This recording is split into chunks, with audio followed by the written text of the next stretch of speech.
So, Living on the edge. but that's how you do your life. So we understand that. But this morning we come open up our eyes to see the beauty of The God's creation. We beauty. hear the birds Wow. singing in the background. It's wonderful to be alive. And although I've removed them from sight, there were two mangoes. Yes. Can you imagine the tree is still giving us gifts? Two beautiful mangoes. I hid them from sight because I am not sharing. You're not sharing. I came in and saw them, so I said, one for me, one for you.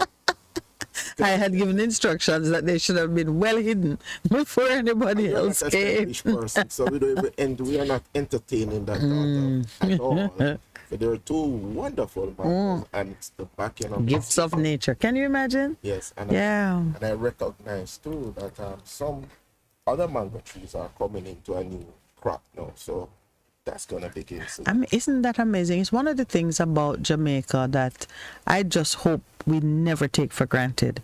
Something is always in season. Yes, that's true. Always. I mean, you know, you go around and somewhere in Jamaica you're gonna find mangoes. You're gonna find, like, now it's pear time, or avocado to those who Yes. are close to the Mexican border. Yeah, but as you were saying that, I was going home last night and I saw this man with a wheelbarrow of pears.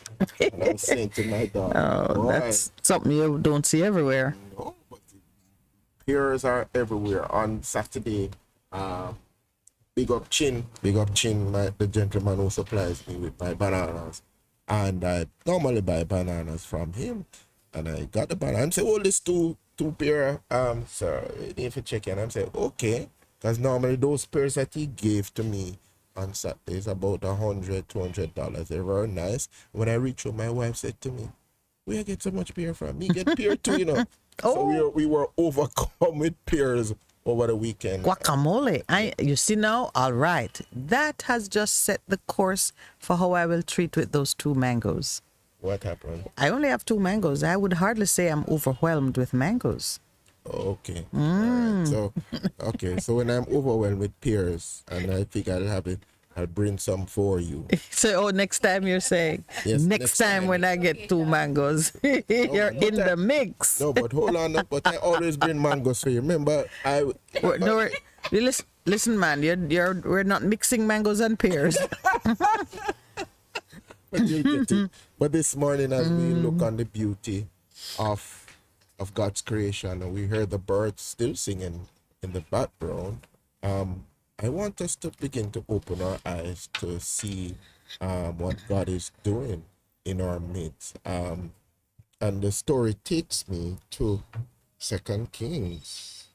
Second Kings. You remember that the account that is related to us, in that God was using Elisha to advise the king, Elisha the prophet, to advise the king of what was happening.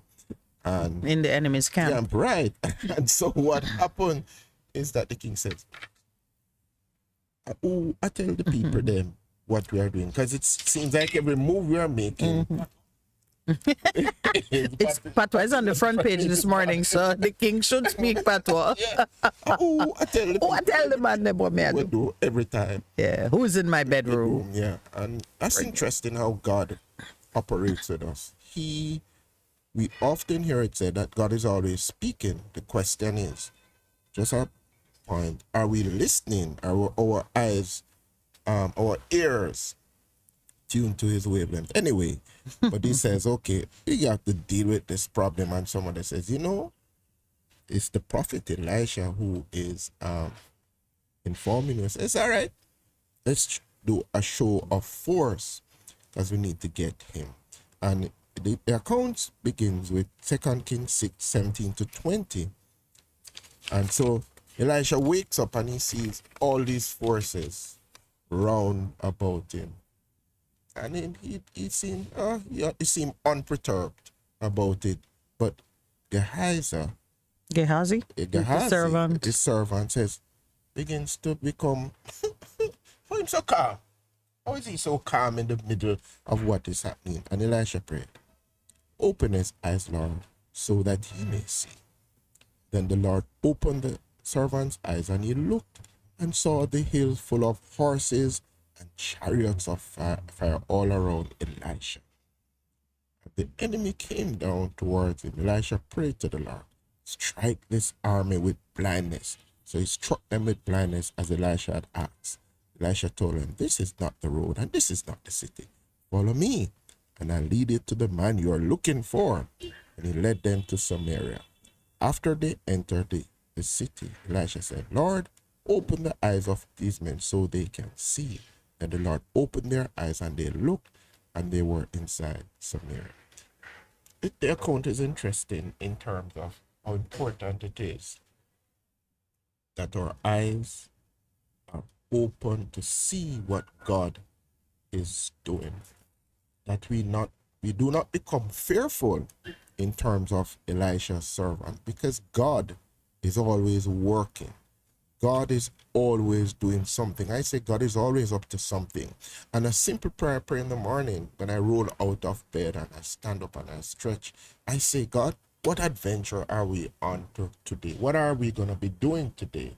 Because God is looking in the earth for persons whose eyes and hearts are tuned towards Him, are tuned to what I call the wavelength of heaven. So indeed, He can use them as His instrument to establish His kingdom principles, the righteousness, the justice that we speak about every day, the mercy and truth which are a part of His kingdom. So do not be afraid or do not be overcome because of what you see happening. Stand in your place of victory, your place of authority, because Elisha understood that clearly. He says, okay, Lord, this is nothing new for you. I may not have been this way before, but you have been this way. So I'm walking in relationship with you. I'm walking in partnership and collaboration. Cause me to see what you're doing, so that indeed my faith will increase, so I can go forward and perform the works that we've been talking about this week, according to Ephesians 2:10. They are works that are prepared for us even before the foundation of the earth. So let us come in partnership, in connection, in relationship with this God of the universe who have revealed Himself to us, and watch what God will do. So do not be disturbed. Do not be discouraged. Just open your eyes to see what God is doing. Do not be overcome with fear, but live and walk out your faith in a real way. Just wanted to share that with you. Yes, this morning. Well, it is always so refreshing and uplifting when we are on the same page and we are pursuing the same thing. I love it because I know that there is a certain unity of thought and speech that, to me, is one of the ways that God speaks to us. When He is saying the same thing, the same Spirit is at work in all of us and guiding us in the same way. I too am continuing the discourse that we started yesterday on knowledge. Yesterday you used a very archaic expression that just teased my mind, and I meant to kind of draw on it a bit, and you've come back with it this morning. The expression is, let the scales fall from your eyes. And when you said it yesterday, I said many times, because it's such a literal expression, you can see, you've seen the clouded eyes with whatever ailment, the cornea is clouded. Yes. The blind people, it look like there's something, a mist or a shroud or a scale over the eyes. And when it falls away, the clarity of vision emerges. So most times when you hear it, I think we think of it more in a literal fashion. But how do scales fall from the eyes, or how are the ears unblocked so that you can hear, and not just hear, but understand and move with purpose? Knowledge. It all begins and ends with knowledge. And when you hear something It Yeah. removes the blockage that you're here. Yes, and I would say in Jamaica, yes, so hard. yeah, because you're not acting Yeah. on the information that is being spoken into your ears. So I was very drawn to just exploring to a greater depth what it is what we talk about when we say grow in knowledge of God, grow in knowledge of self. And so many things just kind of bring you back to that same position. I just went and looked back at Hosea 4 verse 6. The complaint is there. People perish for lack of knowledge. And knowledge here in the broader sense. If you don't know how to do a thing that can save your life, you're dead. It's true. So you perish. It might be in terms of medicine, medical treatments that you need to have, good nutrition that you need to practice, but you need to know first what is good nutrition. It may be something technical. You're building a house, you do the wrong thing, the roof collapses, it kill you. Any scenario you can paint, being knowledgeable gives you an advantage and can bring about your survival. But when we focus specifically on knowledge of God, in Hosea 4 verse 6, not only did the prophet speak about God was complaining, he said, my people perish, my people are destroyed for lack of knowledge. There is a consequence. Because you have rejected knowledge, I will also reject you. True. And you become almost like struck with blindness now, because it reduces you to you're now walking in darkness. You will be ever seeing, your eyes are open and functioning, but you're not understanding what you're seeing. You'll be hearing things and lack the discernment to figure out. And when you look at some of the things that are happening in Jamaica, and you would say, okay, people are aware, they're seeing, them see what's going on, but they have ignored or rejected knowledge of God. You end up being rejected. You get the consequences of You reap the fruit. Yes. Yeah. the consequences. So I see where you were going as you looked at Gehazi's blindness to the awesome power and protection that surrounded this prophet. And thankfully he had a mentor who said, open his eyes, let him see what's really going on. And it is why those who believe will be fortified in their resolve, because they fight in victory. No matter how strong or huge the army looks like, the one that is facing you in the natural world, in the invisible realm, you have enough power behind you to complete your mission successfully. And then when you were talking about the king of Aram questioning, complaining, and saying, how is this man knowing where I'm going to be? How is he able to resist and escape and elude my army, or whatever military maneuver was no longer secret? And his own people said to him, knowledge. And what he had was knowledge revealed to him. This is the prophet now had knowledge revealed to him by the Spirit of God, which he was able to disclose. Now, many times analysts have replaced prophets. And they say artificial intelligence will replace analysts. But someone can read the ground. They can look at a situation and say, well, okay, this is where it's gonna pop up, because when I apply all the knowledge I have and I review the trends of what I'm seeing and what has happened in the past, this is the most likely place. So we, over time, having rejected the knowledge of God, and meaning having rejected God as the source of all knowledge, and now relying on our own ingenuity, our own inventions, our own smarts, our own money, our own weaponry. After dependent on ourselves, we become dependent on ourselves. What it's all about. And those are the arguments and the pretensions that set themselves up against the knowledge of God. Correct. We no longer see God as the source of all knowledge. We are very comfortable with Google, with what else? Which other search engine? We are very comfortable with the library, with Wikipedia. If we can just put in a request and get an answer, and that's our profit, because it looks into the unseen, this world of data and information that we can't see with the natural eye. And it gives us, it spits out a response. And we become so comfortable with that as the source of knowledge that in the end, we become confused and confounded, because that the promise is, when we begin to see ourselves, when we reject the knowledge of God, he rejects us. Yep. And then our science and our wizardry and all the things we are relying on no longer produce reliable results. I want to explore that. Yes, please explore it. But let's go back into the Garden of Eden. A lot of people have said, remember there was a tree of the knowledge of good, Of good and evil. evil.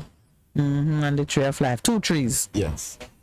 So the knowledge of good and evil. Some scholars have said that why God put it there as to say, it would man be dependent on me, because I'm gonna suggest something, that it says that God had interactions with man every day, that God would come down in the quiet of the evening and interact. Because what was happening was that out of the relationship, God was giving Adam revelations as to what he needed to do. And so we are not saying that that knowledge is bad of itself, but what I hear you saying is that it becomes important that we do not replace the revelation that comes from God, who is the infinite. Say that again. Who is the infinite source of knowledge and wisdom and understanding, and put ourselves in the place of that, which is what amounts to idolatry. Believe it or not, you know. Yes, of course. And witchcraft too. And witchcraft. Because that is, we think witchcraft mean a boiling pot and a lady in a, No, sir, in a stovepipe, black hat with a cat at the door. I want to suggest that to people, you know, because yes, it is good, but do not ever in your life put that against who God is, because what you're doing, you're replacing who God is in your life with something. Okay, I can do this, and you become puffed up in your knowledge of something, and then becoming puffed up leads to pride, and pride leads to destruction. So let us be very careful as persons who in the world. It's good enough, but never replace who God is, the source of all knowledge, the infinite source of knowledge, wisdom, and understanding. And if you look at Solomon, remember when Solomon had just come into his own and he built the temple, and God came to him and says, okay, what do you want? And he says, I just simply want the wisdom, the knowledge, and understanding that I may rule your people well. Oh, yes. That indeed, God, you are the source of what I do, that I'm doing what it is that I'm supposed to do as a leader of these people. And let's just broaden that concept, the application to our leaders. Our leaders have become so very puffed up in the knowledge that they have and what they can do, and they have shift God out of the equation and say, we don't need God in this. There's a external show of it, but in their hearts, in terms of their actions, their behavior, they have rejected who God is and what he has said. And now, as Hosea says, people are perishing because of the lack of the knowledge of who God is and his word. Wow. And there is such a direct consequence of that rejection, because when we reject the knowledge of him, he then rejects us as his priests, meaning now we can't show him any kind of honor that is acceptable. We find ourselves stumbling. We find ourselves, I mean, in Hosea, it's very graphic. He says, you will be promiscuous but have no children. Can you imagine that? So, one way or another, the fruit of your womb will die. Either because they are killing themselves, meaning, look at the death and the mayhem across this country. Between what we do with the gun and what we do in vehicular manslaughter, people are just dying. You don't have to wait on sickness and old age. Not anymore. There's every kind of... So, back to even yesterday when I was reflecting, and I know some of you have done the reflection, look for the names of power that we've seen rise up in our history. And look now in the pages of what is happening and who is who, and try and find them. Try and find the offspring of all the various prime ministers, all the various governors of the bank or head of this company or that company. It's a very thin showing. Mind you, it's only been 60 years of independence. So, but you should see a lot more. Because over time you would expect they would die out, but in a shorter span of time, as 60 years, you can find some of them. I'm not going to call any names, though one keeps coming into my head. But you don't see them. You don't see them occupying the same seats of power that their fathers did. And even for those who are big business names and so on, you're not seeing those names either, Meaning to say, sure, there are trust funds and there are things set up that may continue to work, but the children gone. I've decided. Yes. When iconic Jamaican brands end up in foreign hands, there's some things you grow up thinking that is Jamaican. And it may still exist, but it's no longer owned by a Jamaican.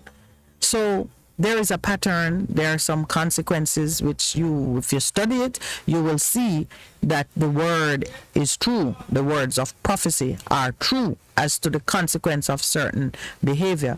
There is no mystery as to why Jamaica is in its current condition. And I keep pointing out this. Our leader, maximum leader as you call it, the chief amongst ministers, that's why he's the prime minister. Chief servant. Yes. Has sworn allegiance not to God, but to himself. Remember that. I want us not to forget that fact, Or misunderstand the significance of it. What it is. Because if you have the opportunity in a Christian country and you say you are of a certain denominational faith, and you have the opportunity at that point in time, because when you go to court, let's go it again. When you go to court, it says you can what? What is it you do? Affirm.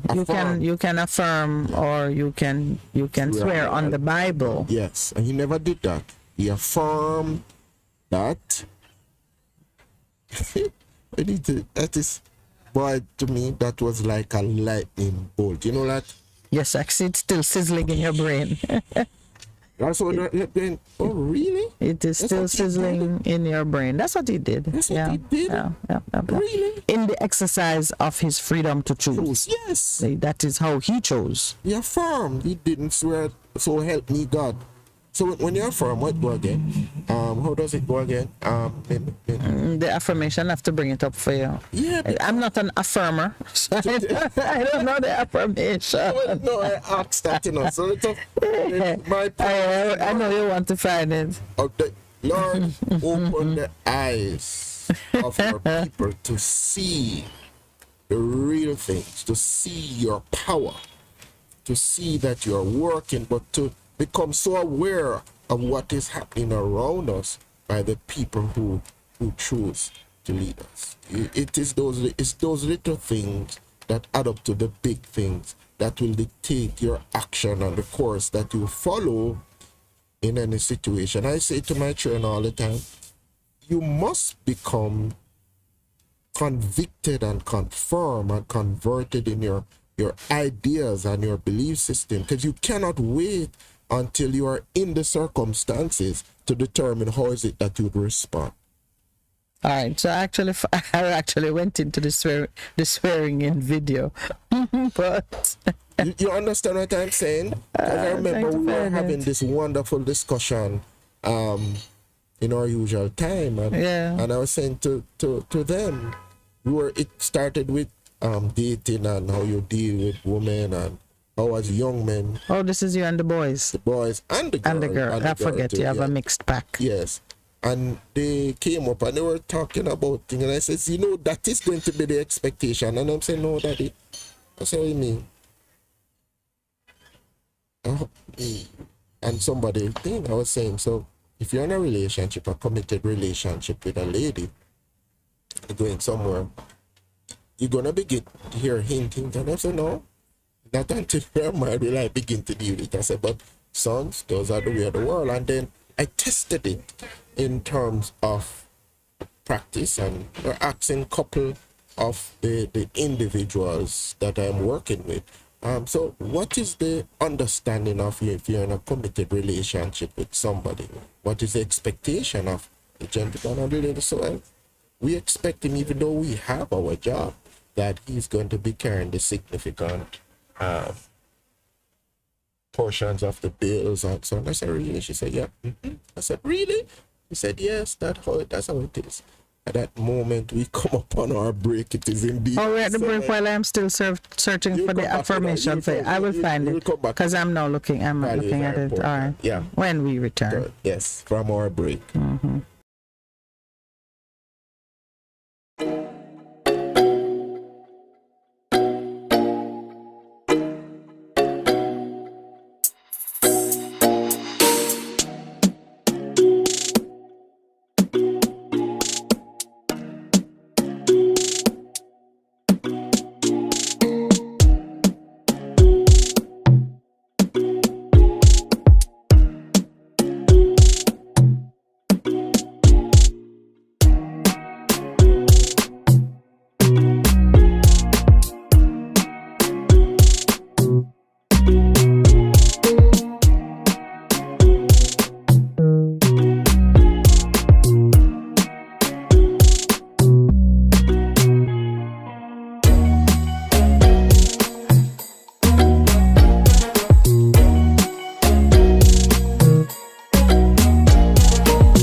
Welcome back. Welcome back. Right, so my beloved host found what the Prime Minister actually said in terms of whether he declared allegiance or he affirmed. And the words are, she wrote it down, I declare and affirm that I will solemnly, sincerely, and truly carry out his duties. And in one, so he did two affirmations, one as Prime Minister, and what was the other one? Constitution and people of Jamaica. Yes, right. So for one, he will conscientiously and solemnly do blah blah blah, and for the other, he would solemnly, sincerely, and truly give advice to the Governor General. Perhaps that was To the Queen. to the Queen. Anyway, so yes, and while we don't knock persons from choosing to affirm instead of swear on the Bible, or so help me God, which is what is in our law, the words so help me God, not so help me Buddha, or so help me Krishna, or Allah, or any other title, but so help me God, whom we generally understand to be the Hebrew God, the God as acknowledged and named and worshipped. It would be wrong of us for anyone to take a discriminatory approach to someone who has elected to affirm. But you must still have a right understanding of what the affirmation is about. That's true.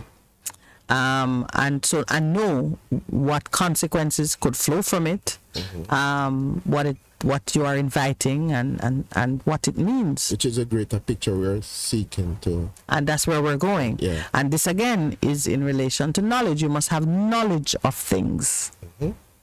When you have knowledge, then it can influence it. It must influence how you act, how you think, and the decisions that you make. Yeah. And so we pointed out some time ago that our Prime Minister did not put his performance under the scrutiny of the So Help Me God. No, it did not. He did not. Accountable. Right. So those who might think, how can he answer to God for what he has done in relation to... He did not promise to answer. He surely did not. So he's not in his mind thinking, oh, I'm betraying my oath. No. Not betraying an oath at all. He swore upon himself. Yes. That is the effect of an affirmation. Yeah, because you're not accountable to a higher power than yourself. Yeah.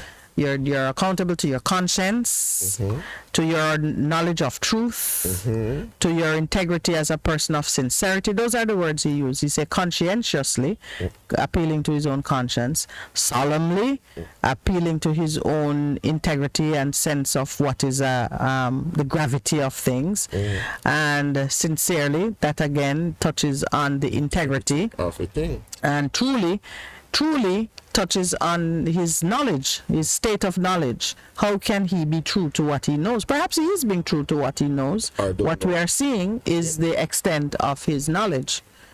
It is always so, wouldn't you say? For all individuals, when you see them act, they are acting to the extent of their knowledge and experience, yes. And if they are insincere, then they are acting in accordance with their integrity or lack of it.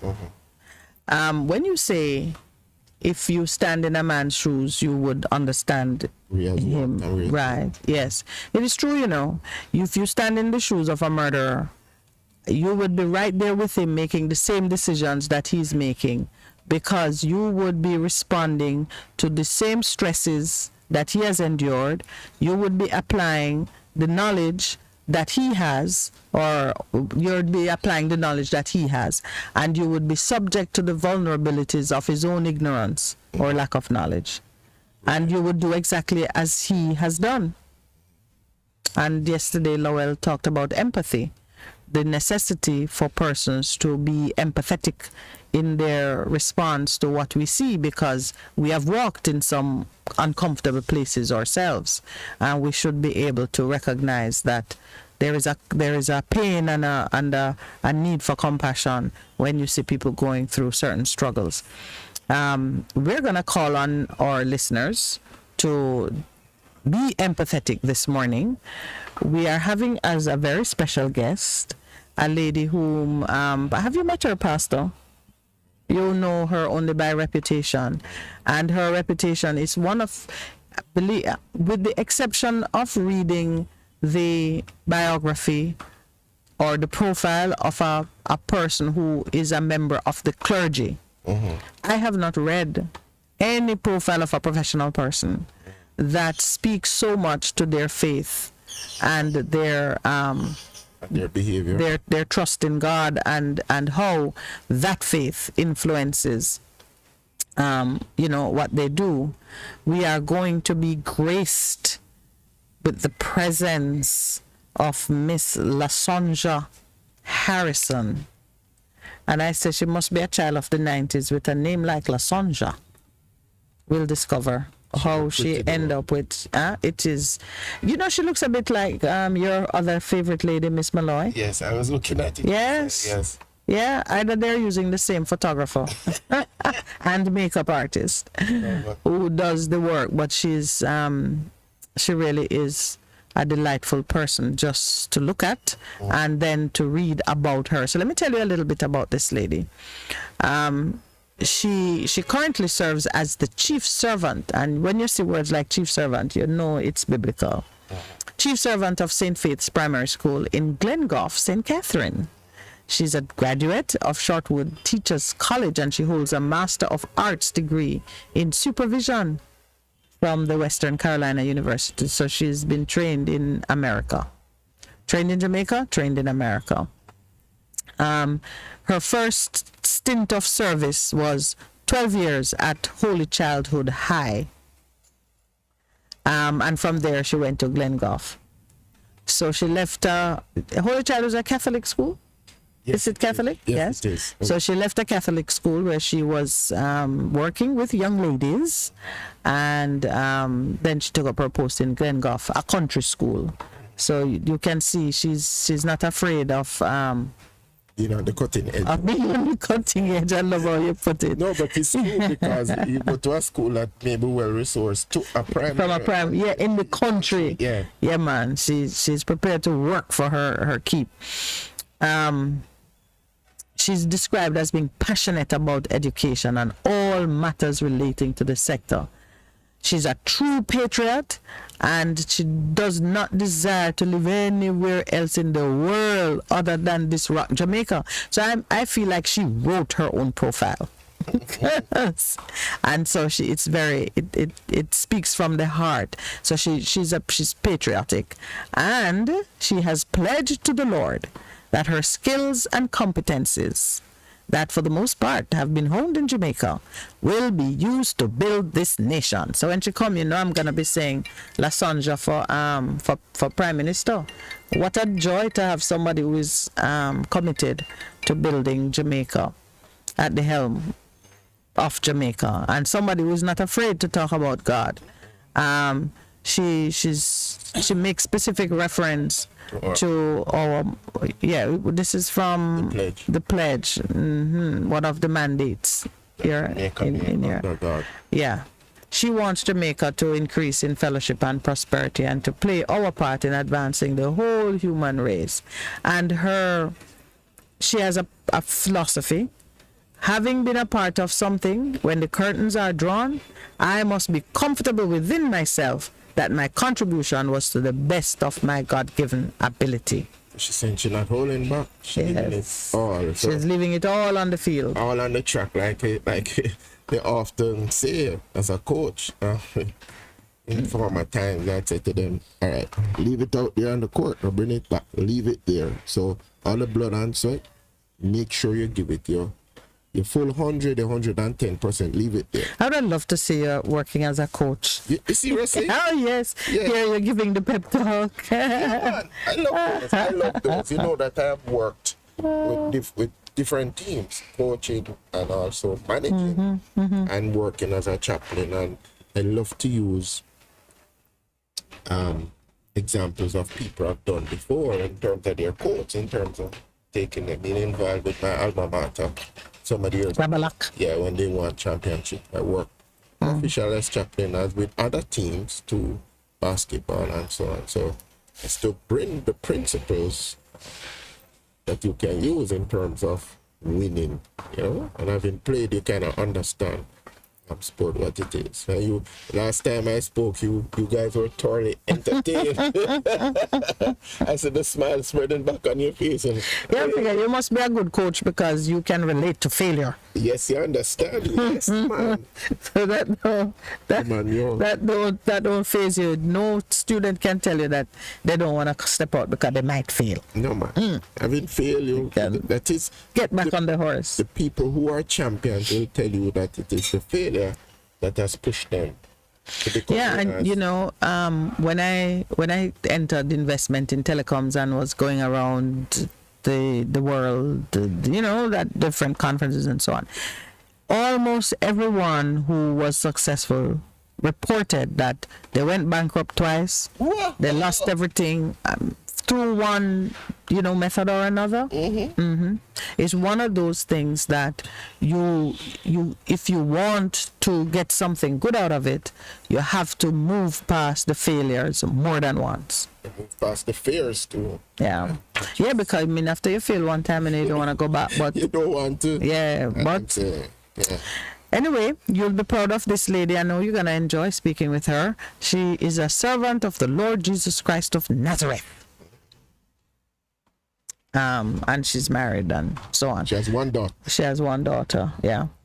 So, and then of course is our beloved lady from JPS going to beat us today. No, and I didn't get the. We were looking forward to our JPS segment, but during the next break, I will get a full understanding of what's happening with that. But we certainly are going to. We're looking forward to. What time is she coming, Pastor? I forgot. 9, because I figured Mix Up was going to come. Okay. All right. What's happening with the teachers and what we want to discuss with her? It's at 2 levels. First, by now, school been open for almost a week. There should be a sort of a clearer picture of what is happening. 2, we want to know long term. What are the things that we need to be doing and paying attention to, and what kind of support we may need to give, both in the public space to the teachers as they advocate for whatever it is they need, and at the home level, community level, what it is that we want to do. You remember Neville saying yesterday what he does as part of his commitment as a teacher, tutor. 10 there are 10 families, 10 homes that he checks on, and on a rotation, different 10 on a daily. Was it on a daily basis? Or when he goes to his yeah, but he does that within his community to make sure that kids have coverage for their homework. Any assistance they need, he provides it. And I just think it is wonderful, and I celebrate Neville for doing it and for sharing that information that anybody so persons can. Yes, it's a simple model that you can use to bring about real change. And he was saying people call him an Ali Button because he has taken on these young men and is mentoring them and working with them within his community. Because, you know, I think the greatest joy for me is working with that young person and seeing them come through and seeing the light in their eyes when they have accomplished something and they know they've put in the work, and they're going, really? I never thought I'd do that, and I never thought I'd have accomplished it. But because of your encouragement, your support, your walking with them, has caused them to do great things. And I challenge us as Jamaicans in every nook and cranny and across this country. Some of us say, but we don't have nothing to do, and we just throw up our hands. Find one young person, a young man, a young girl, and just begin by finding out what is happening and just encouraging them. And if you can in any way give them material help, then do that. You know, I never shared the story with you. When I was going to high school, I decided to go on to university. I had a friend, God bless her, and she had a mom, sweeter, and the lady just took me under her wings. You know, she just embraced me. So this lady, she had a daughter who was like a good friend, a bit older than myself, and I sent out a shout out to Marianne. You know who you are if you're listening. But her mother, Miss Rita, just took a liking to me. So I'd go off to university. That's when I'd gone to university, and she'd always say, "Come check me, man." And I'd go look for her. And because she was a lady who lived in the States and had returned home, and she was going back and forth, every time she was here, she would invite me just to come, and she'd say, "How you doing, Junior?" Because that's my pet name. And she would pray for me, encourage me. So many times I go, she said, "Sit down and eat." And I just look back in terms of my journey, in terms of persons who invested in me and has caused me to be what I am today. In terms of, so I continue to play it forward in terms of just being there for a lot of young people. I'm inquiring about them, helping them materially if I can, because you don't know what will happen in the end. But you're sowing seeds, and that's what we are doing. We're sowing seeds, and more of us need to be sowing seeds of help, of appreciation, of loving our young people, like what Neville does, and we will get a great harvest across our country. All right. Given who our guest is, I want us to just touch on a few things. Yes. To the education and school environment, Yes. both things have made the front page of today's edition of The Gleaner. The first is a very well written article by Sashana Small, who is reporting on Manchester High School's decision to scrap what they have called the archaic ban on hair extensions. What makes it a notable event is just the process by which the Manchester High School Dean of Discipline addressed the matter and came to a resolution concerning the removal of this rule. Male or female? Female. You mean extension from male or female, or who the Manchester? Manchester Dean of Discipline is. Sigrid sounds female. So like a female. Sigrid Miller. Yeah. So, it's some changes. You know, you and I have had discussions about some of the rules which led to breaches of which led to students being excluded, locked out, and so on and so forth. And we had a point of difference on the significance or importance of some of those rules and what is required to change them. So here's a process coming from how Manchester High School did. They've been lauded by parents and ministry alike for the way they approached it, and obviously we would recommend it for those students, schools, parents that have that problem. An excerpt from Manchester High School's handbook details that female students are expected to maintain clean, neatly groomed hair. But where wigs, hair extensions, artificial braids, or any other hair additions are worn, they must not exceed shoulder length, except where the original hair length exceeds that marker. That's the new rule. And they went into some detail too. The natural color of the hair must be maintained. Visible lines, patterns, cutting, dyeing, and bleaching are prohibited. The dean told the Gleaner that the decision to revise the hair extension ban was taken during the period when students were engaged in dual modality learning. She said that students would often wear hair extensions while doing online classes and retain them when they attended the school's campus for in-person sessions. So first thing I notice is they recognize that it would be unreasonable to require them to make these rapid in and out changes. There's a whole heap of money. It's unreasonable, take right? a lot of time to put them in. I've never seen you wear hair extensions, but I saw a young lady who I'm associated with. Yeah. I said, "You put in new hairstyle," and she said to me, "Took me 3 or 4 hours to do it." I said, "Okay, so long, yeah." Yes, some of them is all day, depending on how they're doing it. And we've come up on the book. Yes, when we return, we'll talk about how we can, through consensus Yes. and reasonable observation of patterns and trends, arrive at sensible decisions. It is possible in Jamaica.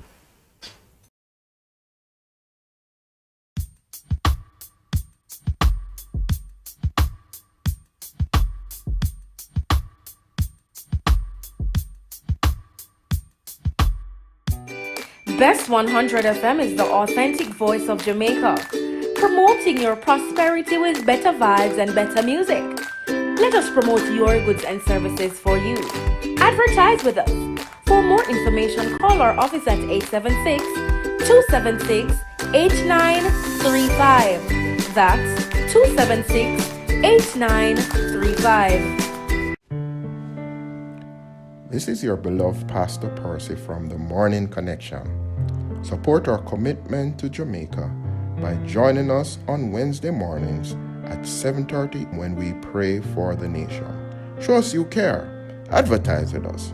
For more information, call our offices at 876-276-8935.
Yeah, so just continuing where we left off, just sharing with Pastor the detail how this Dean of Discipline expressed herself and her observations.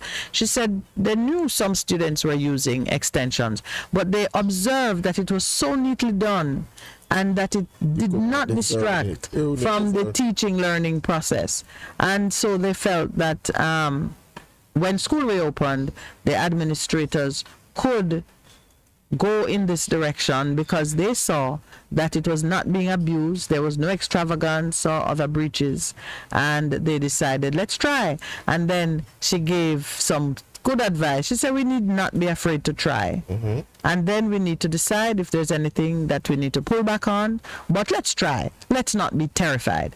It is the same for just about everything else that is different and that's changing and that is seeking to find a common path between, finding common ground. But I tell you something, if I was that Dean of Discipline, and a lot of Dean of Disciplines are males, it seems that this Dean of Discipline is a female. It's a yes. Would I never be able to determine what is extension and what is a repeat? So they would have passed me every time, and I would have, but it's true, because some of the times, as with two females in my home, especially my daughter, she has a lot of hair, good head of hair. And I have to say to her, which part of this is your real hair, my daughter, and which part of it is extension? Because she puts it in. And she said, Daddy, it's very convenient for me because it means if I put it in, I can have it for a month and a half that I don't have to get up and do it. You save time and money. Yeah, right. And where some people have said, I've seen some ladies in church and they say, what do you hear? I'm saying, I went to the hairdresser, man, and it's so good. I just get up, wash my hair, rub my hands in, and I'm out of here. Yes, it's very convenient for a lot of the ladies. So they are considering it too because of simple cost and convenience. Cost and convenience. You save time and money. But that's so interesting. And I think the other point we were making, that some of the times yesterday, people are cussing government. When some of the times, even this policy, the government policy is for what? Just clean. It is based on hygiene and presentation. Right, but some people have taken it to another level because of what I call personal preference. Yes. And we have to be careful. Personal preference and abuse of authority. Yeah, and we have to be careful that we are always, even in terms of enacting rules and regulation, ensure what is our motivation. You said that a lot of times in terms of law. What is the motivation behind this? Let's step back, really examine it, and say, well, this is what we would have liked. But it's not all up to me. What's good for my constituency? And just to go deeper in terms of that. As a church person, and I've been around church for a very long time, not knocking it, but I've seen and I've observed over the years some changes. I grew up in a church that early on said women must wear pants. No, it's a serious thing. Pants and things, because they're understanding the fact women must not wear male garments. The thing about the crowing something and the no one, but just that. So I remember though. It was something about a crowing hen and a there's a Bible verse, man. But anyway, but here's the thing, because our church was a local church of a church that was out of the States, and so from time to time people would come. And the ladies would come in, minister would say, as young people, very militant, about some of the things that were in the bylaws. And so your foreign visitors from your home head church would come in pants. The women would come in pants. Yes. And the Jamaican women must be in long skirt. Yeah. I would say, what is that? But you know what I've seen? The changes is that what has happened. Just threw that out. Yeah.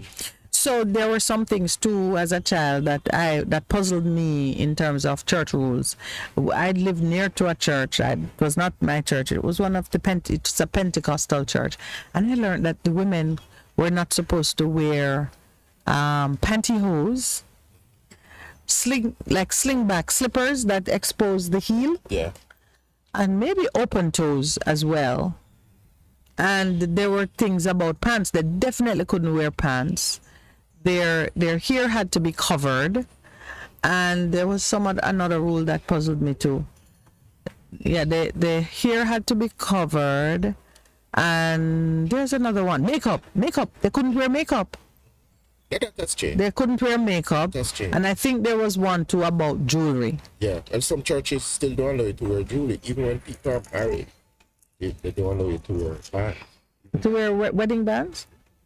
Churches okay. still have that. But what I'm saying is, So let's use the word archaic.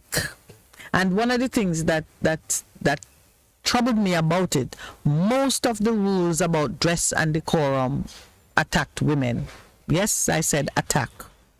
Most of them attacked women. they have the attack with the men then with the, you know what is happening. Tell me which one attacked the men, because a man not wearing a wedding band is not an attack. He just look free.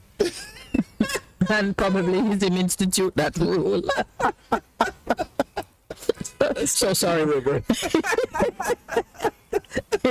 Tell me which church rule you ever hear attack men? You must wear too tight pants. That's not a church rule. That is a matter of hygiene and preserving. Of course, they say yes, you can't make them too warm. They need to be in a cool environment. No, but no, you never saw the thing in the paper yesterday, Which one? the cartoon, which if you could, they were saying that the people are stopping boys. The cartoon in the paper yesterday about the boy going to school and them checking so the pants are too tight versus not having the rules. You remember that? It was a cartoon. Yeah, the Yes, yeah. Yeah. And I know in some school it created a real firestorm.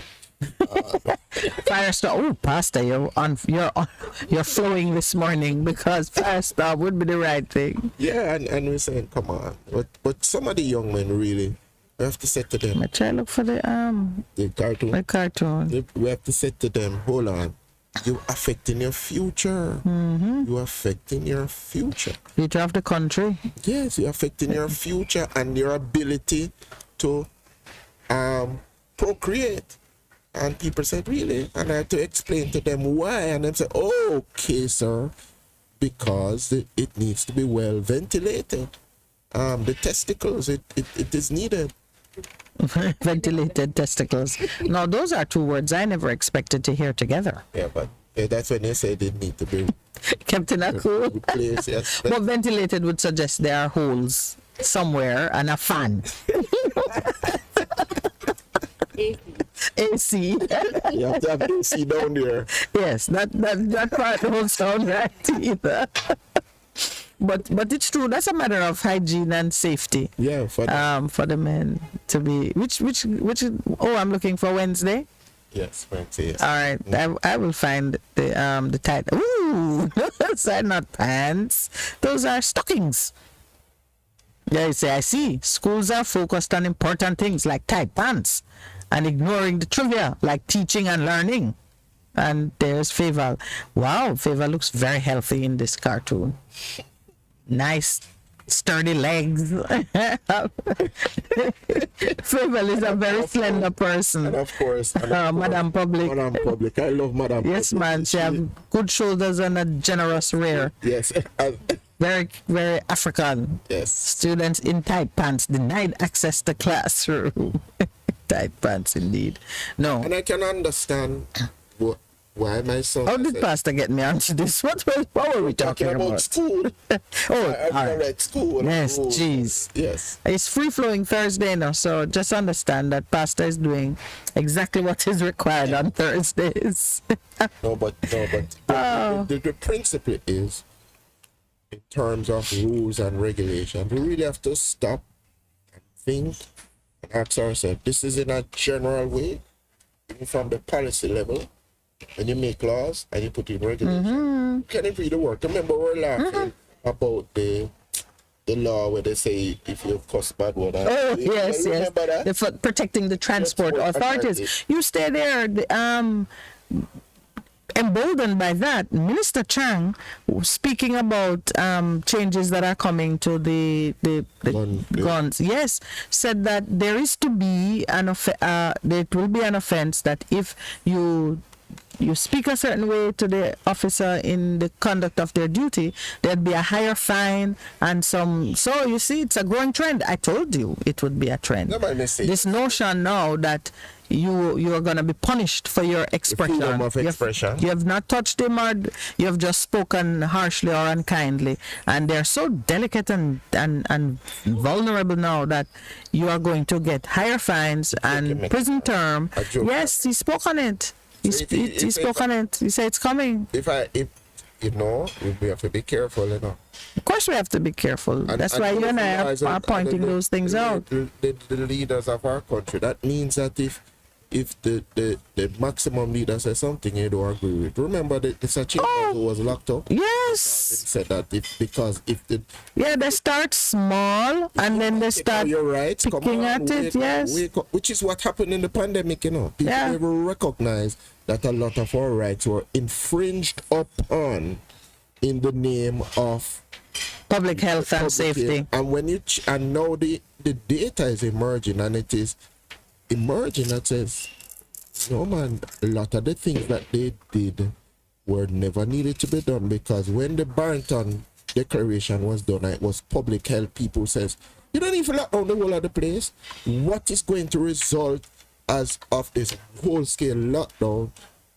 What will emerge in terms of health, mental health, in terms of people not being able to access services? The impact is going to be so tremendous. We've looked, one of the things that has emerged is a learning loss. Everybody is talking about it, and people are saying, the young people don't do that to them. It's crazy. And people are saying, let's follow the science. We're following the politics, not the science. Not the science. On that note, PAHO, recently, the head of PAHO she's a Dominican-born Caribbean lady. Her last announcement was that prevention is the foremost strategy to address COVID-19 and monkeypox. I have to find it. When I read it, I had to read it out loud to Lowell. I said, but the morning connection was there from, in fact, we ended up being called pseudo-intellectuals, because we were saying, even if vaccination is ultimately the best course, because you are not going to be able to do it for your entire nation unless you're gonna fly over the country and spray us like crops. I'm surprised they didn't try that. I mean, shirt up spray. Yes. Remember those little planes that would fly low and just spray the whole place? And then you breathe it. Yes. So if you are breathing, if you depend on oxygen, you would be vaccinated. Unless you're gonna treat us like that, just spray us, you will not be able to get to everybody in time. And some people not at all. So teach people to take preventative measures. Teach people to safeguard their immune system, because ultimately prevention is better than cure. So now PAHO is there. Oh, they're there. Yes, I'll find it and no, but it is interesting that a lot of people have dropped the narrative about vaccinating everybody, because now it is emerging that there are adverse reactions to this mRNA technology that they never foresaw. That's one. And secondly, out of what has happened, I'm going, really? So now you have sudden death syndrome, and nobody don't want to call it out what it is. Sudden death, like SIDS? Yeah, since the last 2 years when I said SIDS. Yeah, the sudden infant death syndrome. Okay. We are now. So now that this is it, nobody wants to say, hold on, what has happened in the last 2 years that a lot of people, healthy people, are just dropping dead? You think about it, I leave it at that. Yeah. But I mean, when I read what the lady from PAHO was saying, I realized that they're finally at the place where we started. And I'm not put off by it. I just thank God That we are now saying it. And the next step would be, of course, to just put some heat, some effort behind training persons and giving the public the assistance that is needed to achieve prevention for these particular ailments, because the preventative measures are not, they're simple, but they're not sort of you need knowledge. Let me put it that way. You need knowledge. You need tell knowledge. the people, like even with monkeypox, and what's happening, I'm saying for COVID and monkeypox, that's what she said. Peer-reviewed papers are coming out, and they're just going, wow. Right. So let me touch on the second issue, which is worthy of discussion relating to our schools and when this lady comes. Me can't believe it. Miss Lou, I wonder if it's because it was Miss Lou's birthday. It came Yes. The headline is Academics Back Patois as First Language in Schools. Academics are lobbying Jamaican policymakers to seize on perceived growing comfort with the use of Creole in formal settings to have the native tongue accepted as the first language in schools. Coordinator of the Jamaican language unit at the UWI Mona campus delivered his speech in Creole or Patois at Wednesday's unveiling of a miniature statue honoring language activist and poet Louise Bennett Coverley at Mona's main library. And shame on you, Jamaica Gleaner. The Coverley is spelled with a common C. There it is. Louise Bennett Coverley. Printers, At Mona's main library. Then there were the editors, and Sashana Small is the writer of this piece. And she wrote so well. The first one that I mentioned. Yes, and he said that although Jamaicans are becoming more at ease now, since he was saying it in Patois, I am not expecting it to be reported on in this fashion. If you're quoting him. He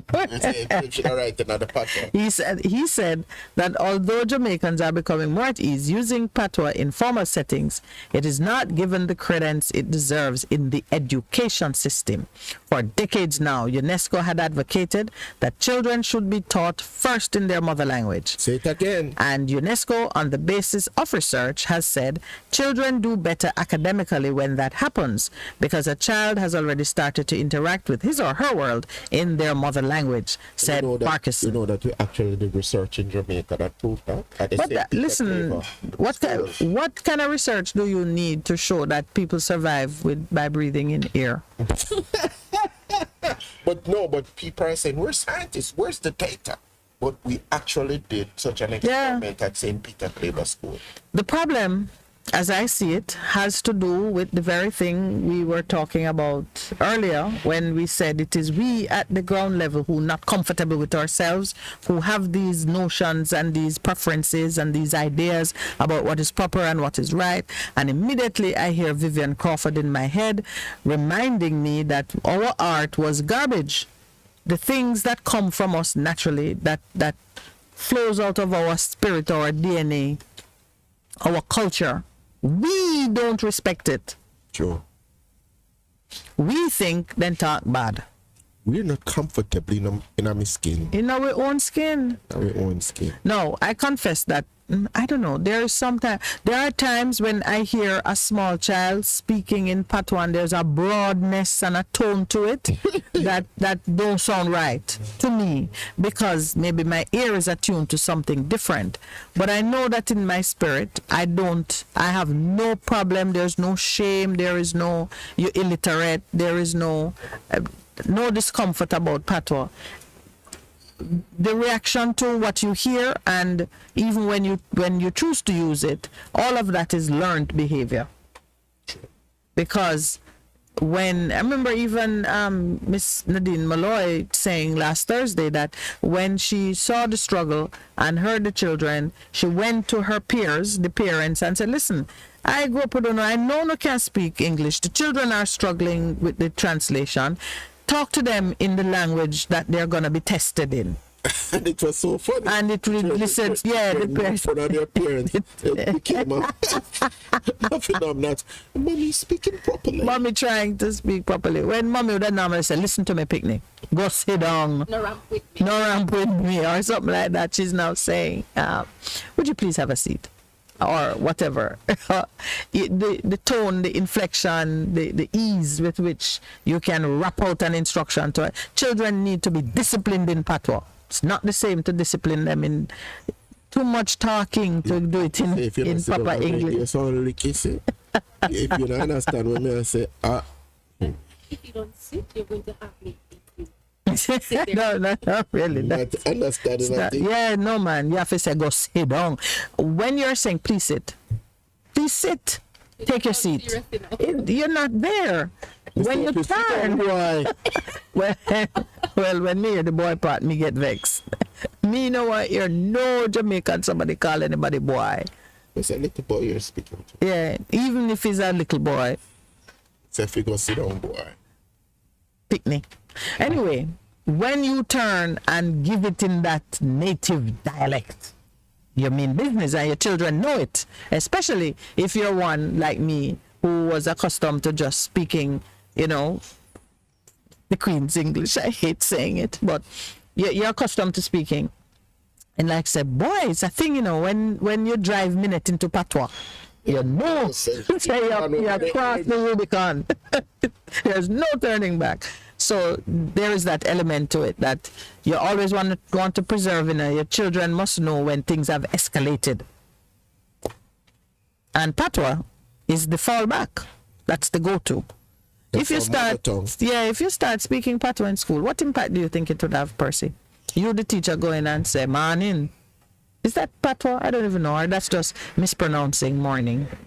Because some things that we say, some things that we say is patois. It's just bad pronunciation of a basic word. Good morning.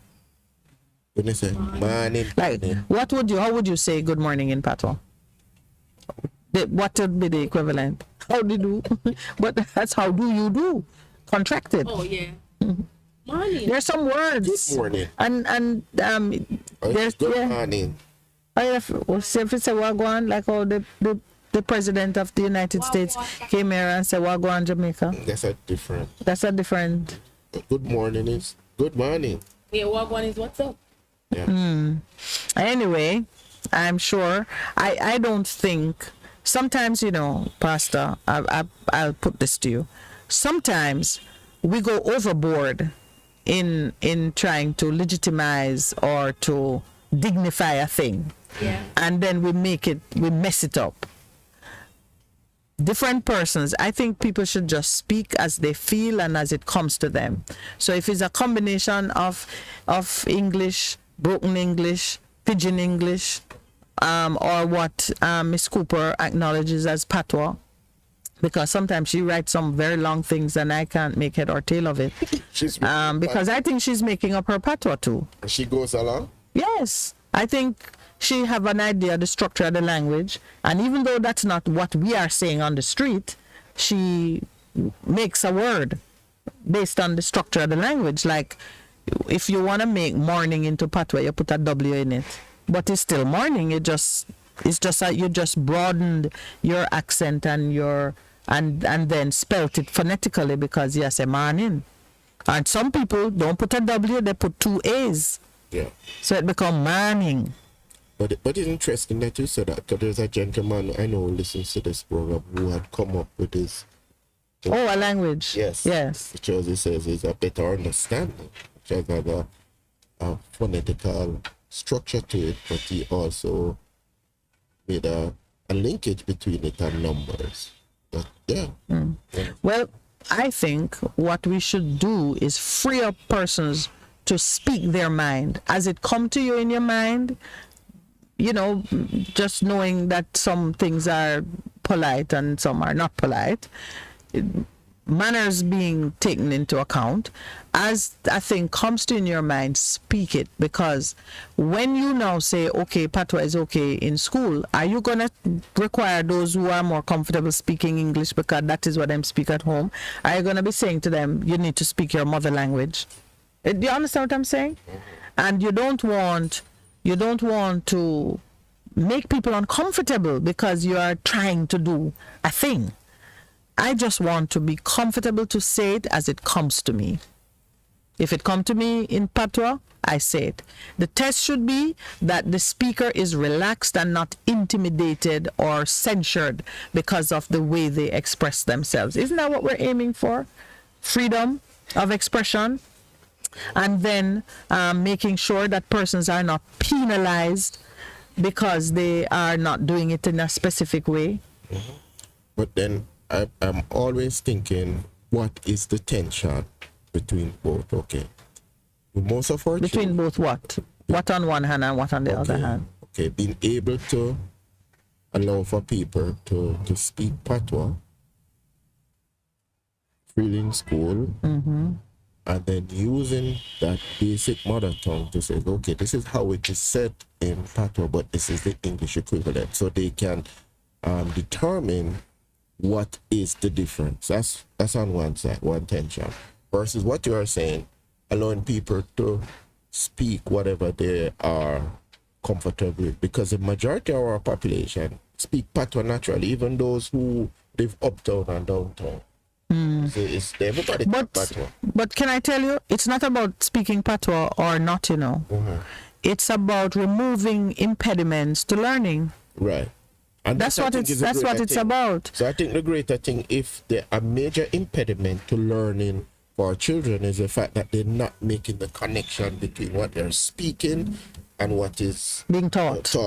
That is a challenge. Yes. So to me, if you identify, go back to first principle, you look at the mischief you're trying to cure, and you fit your cure accordingly. If what we're trying to do is remove impediments to learning so that persons are comfortable speaking in their what is the language they know best, then we don't have to get into any big style and fashion. As we speak about and now we have 2 signals to take our break. Let's take our break. It's 8 a.m.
Welcome back. It's so interesting, the conversation that we've been having off camera, off air, concerning this business of how best to allow our children to speak their mind without fear of ridicule or censure.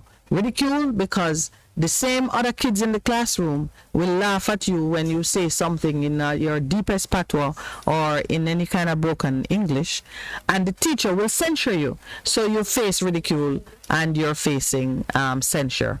Pastor and I have been talking about the best way that we can allow our children to have this, develop this comfort, and this really is the beginning of confidence. Because you're allowing them to feel and self-esteem. Right. You allow them to feel confident in your mother tongue. You know, important it is to hear and to say, oh, not wrong with me. Because I don't know if I related that story to you about a crusade that we're having. You remember that story I told you? Tell it again. Where I don't remember it. In Celebrate Jesus 1999, we had this crusade, and instead of being centered in Kingston, only at the National Stadium, we had satellite crusades that were held in Portland, in Buff Bay, based on the capacity. And our friend Michael was the liaison for the preacher was from overseas. And so they were having, so it was the youth night. And so he says, Michael is bouncing off Michael what he was going to preach on the Friday night. And so Michael had these two young men because he constantly is mentoring young men. And he said, let's go for a walk. So the guy was telling him the story about cats, a woman and her cats, and how it was just discombobulating her husband who never liked cats. So Michael said to him, don't tell me related to these young men because they can better understand what you're saying. So the gentleman was relating the story, and Mikey was translated the story into patois. Yes.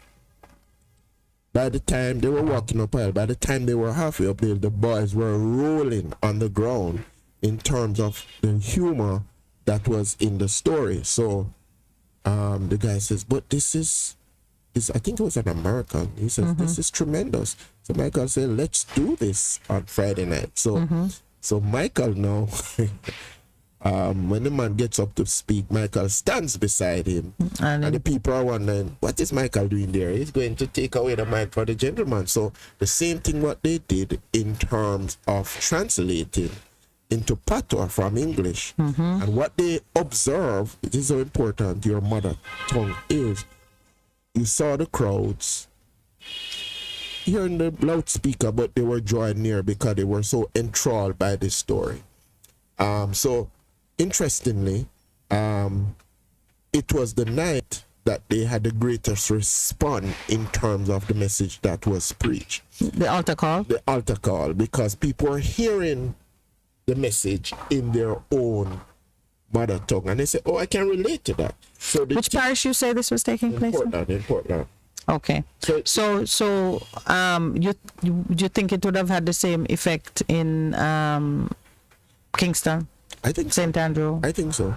Different parts of... Because when we go out on the street and we talk in English, when they get into what we say the raw or pat when you're communicating, that you get a greater response. But what was so funny in that story related, it was about cats, and we call cats puss, right, in Jamaica. I knew you were coming to that. One cat, two cats, one puss. puss them. Uno push them. Push them. We don't You don't pluralize the way the English do. Yeah. So we say one cat, one puss, but one man. 2 months. One man, the man, them. They will not follow the structure of the language, man. The man, them. Yeah, you know, but it's interesting, and I just relate that to understand how important it is for communication, as you pointed out, for self-esteem, for self-consciousness, especially for children. For it to take place in the language that's most comfortable for you. And my point to that was, okay, all right, this is how you speak to the child. Not ridicule, but you're gonna have to learn to communicate in English. So the teacher has to have the ability to let them see the connection. So it is easy for the children from an early age to make the difference. To make the what you call it, the transition. The transition. Because the truth is, most of the world speaks English. It's a language of commerce and communication around the world, isn't it?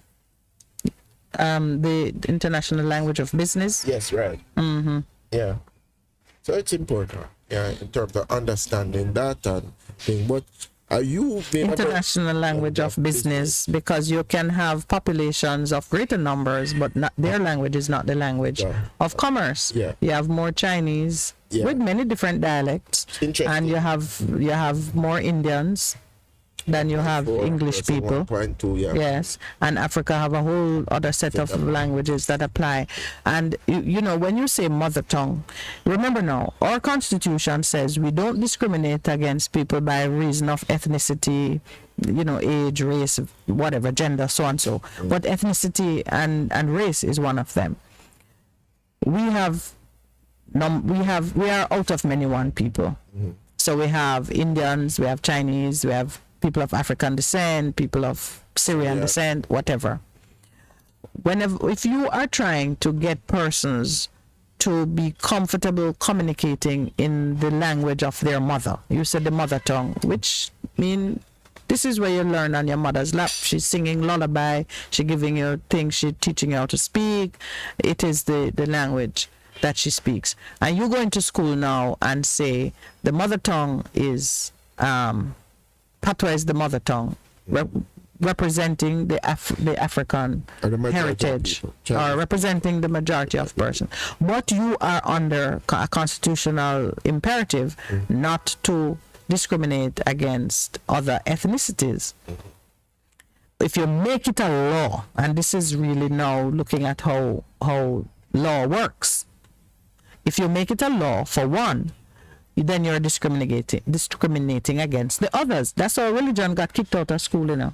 Because when you were doing one and excluding the others, it became a problem. And then until people say, all right, no do none, which is my patois. No do none. Okay. So as I listened to you, I began to look at, okay, if it is done in a particular way, what would be the consequence in terms of what might be the harmful consequences? And one of them is that you would then make the classroom a strange place for other persons who hear something different on their mother's knee. And if you're going to create balance in that environment, your classroom now have 3 or 4 interpreters who have to do the translation, like how Michael was standing and doing the translation, who have to do the translation so that the other children now don't get self-conscious or be left behind. That's one scenario. The other scenario is you do what the South Africans did. You create apartheid, where one set who sound alike stay in one room and the other set, and so on and so forth. But we're moving towards unity. So what we should seek to do is ensure that persons are comfortable speaking their mind and are comfortable learning. Because even where you are being taught a new language, it's long been decided that the best way to learn it is to go into a social setting with people who speak it. So once you've got the basic structure, if you're learning Spanish, then you need to head over to Cuba or España or another country where you can walk about the streets, go to the market, interact, become immersed in it. Of course, now there are so many applications available through technology that would allow you to do the translation, which is one way to address the people with their different language. You could, hey, a friend of mine said to me that a lot of the teachers who are leaving Jamaica are responding to the call for translators, Jamaicans. They are responding to the call for translators to assist the U.S. government in particular to handle scamming, because the people are showing up in court. All of the facility with which they were scamming people in American English disappear, and now they are on trial and they're speaking patois. Okay. Because you can follow the script to conduct your transaction, but when you are being questioned and you start to speak in your vernacular, because that's what is comfortable for you, and they, in their attempt to give justice, need translators. Real opportunity. Real opportunity. Real opportunity. Oh, yes, this here it looks like. No, those are other. Okay. Yeah. So this is what the discussion continued. There needs to be much more discussion as it relates to the education system, especially the beginnings of reading with that first language. Research has suggested that many of the problems of standard English have come from not recognizing that the first language is patois. This is Mervyn Morris, Professor Emeritus, who was a part of the discussion. Others speaking on the matter believe that Jamaican Creole can be used to help students learn the English language. But for us, Pastor, and what we're talking about is to remove from the table this sense of disparagement and ridicule. That our language is something. The most important thing for me. That's the most important thing for me too. Recognizing that when our children speak, or when we speak in the language that is comfortable for us, we're not disparaged or seen as being illiterates or people of low education, and that's something that cannot be addressed by law, because it goes to the intrinsic value that we see in who we are and how we express ourselves. And what's really weird to me is that how we express ourselves in music and art and so on is so appealing yes. Yeah. Yet here we are ashamed of it. So the question is, the law can't remove that shame.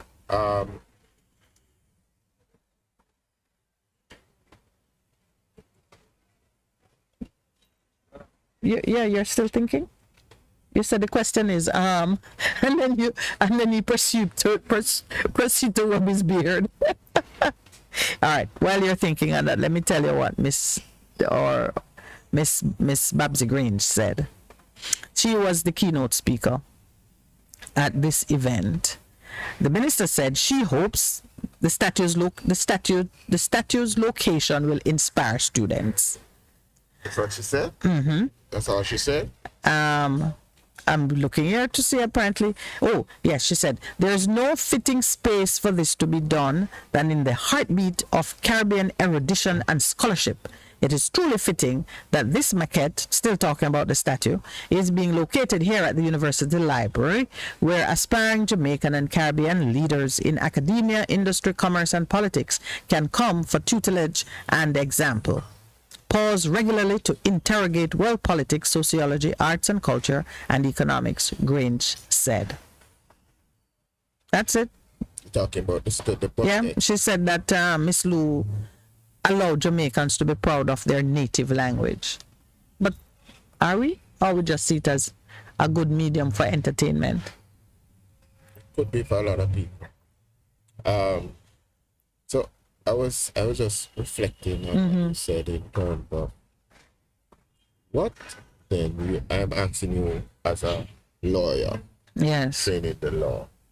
What is the purpose of law in terms of social constructs in your own mind? I'm switching a bit here. Yes. Yeah. In your opinion, to penalize. So you only see to penalize. Yes, when I look at it, the law. So the only thing that the only thing that the law is the only tool for achieving that objective is the imposition of penalties and enforcement capability. That is the only thing that is unique to law. When you think about it, policy, education, socialization addresses everything else. But if what is taught in those other free-flowing spheres, if what is taught there is breached, then the law. So there's purpose in having law then? Of course, because that is your tool for enforcement and for penalizing behavior. So remember, that man is born free. I'm free to do anything that I have the capability to do, unless there's a law against it. Okay, so the purpose of the law is to constrain freedom. It's to constrain. I'm finding new ways to express it. So constrain freedom, but to say to you that there are consequences to not behaving right. Not really, because your conscience is what should tell you that there are consequences. What if you don't have a conscience? Who are those? I mean animals, because the law not speak to them. No, but I'm saying a lot of people. Your conscience may function in a different way from somebody else's, but the thing that distinguishes you from other species is what we call conscience. Right, but so the purpose of the law is to penalize and it is to ensure that your actions, that if you step out of line, you'd have consequences to it. Is that a correct thing to say? I have no idea what you just said. No, Why you don't make your point? I'll treat you like a caller now. No, man. Make your point. No. I'm saying, I asked you in your own mind, what is the purpose of law? And you said it is to penalize. Yes, that is its purpose. Versus policy and socialization. Right. Which is what gets us to act and to behave in a correct way. Yes. All right. So if you're acting and behaving in a correct way, you won't run afoul of the law. Right, but you run afoul of the law, because when you're acting and behaving in a correct way, you know that if you do not behave in a right manner, there are consequences to your action. Right, so I'm not following you with the consequences argument, because ignorance of the law is no defense. So the law is not teaching consequence, because you might not know that there's a law against it and still be penalized. Okay. So Did you see what I'm saying? Let me understand that. Right. But in terms of, so I'm introducing now the concept of people understanding that there's consequences if you do not do anything. That's socialization. Okay. So socialization teaches you that there are consequences to your action. And some might say that's religion. But yeah, socialization. Yes. I'm just exploring. Yeah. I'm not playing devil's advocate. I'm just looking at different ways of looking at it philosophically in terms of the place. Right. That's why I've been saying, it is with that knowledge why I've been saying to you, making a law of it won't address the problem that created the necessity for the law. Put it that way.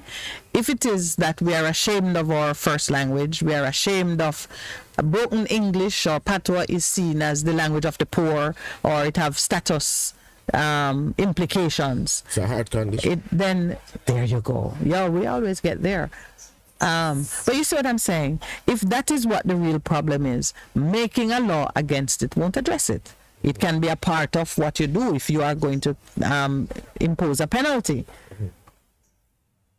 So I mean, and of course, laws come in different levels of severity. You might have rules and guidelines, but always, there's consequence. A teacher who continuously berates the students or embarrass them because they speak patois, that teacher may get written up and ultimately lose their work.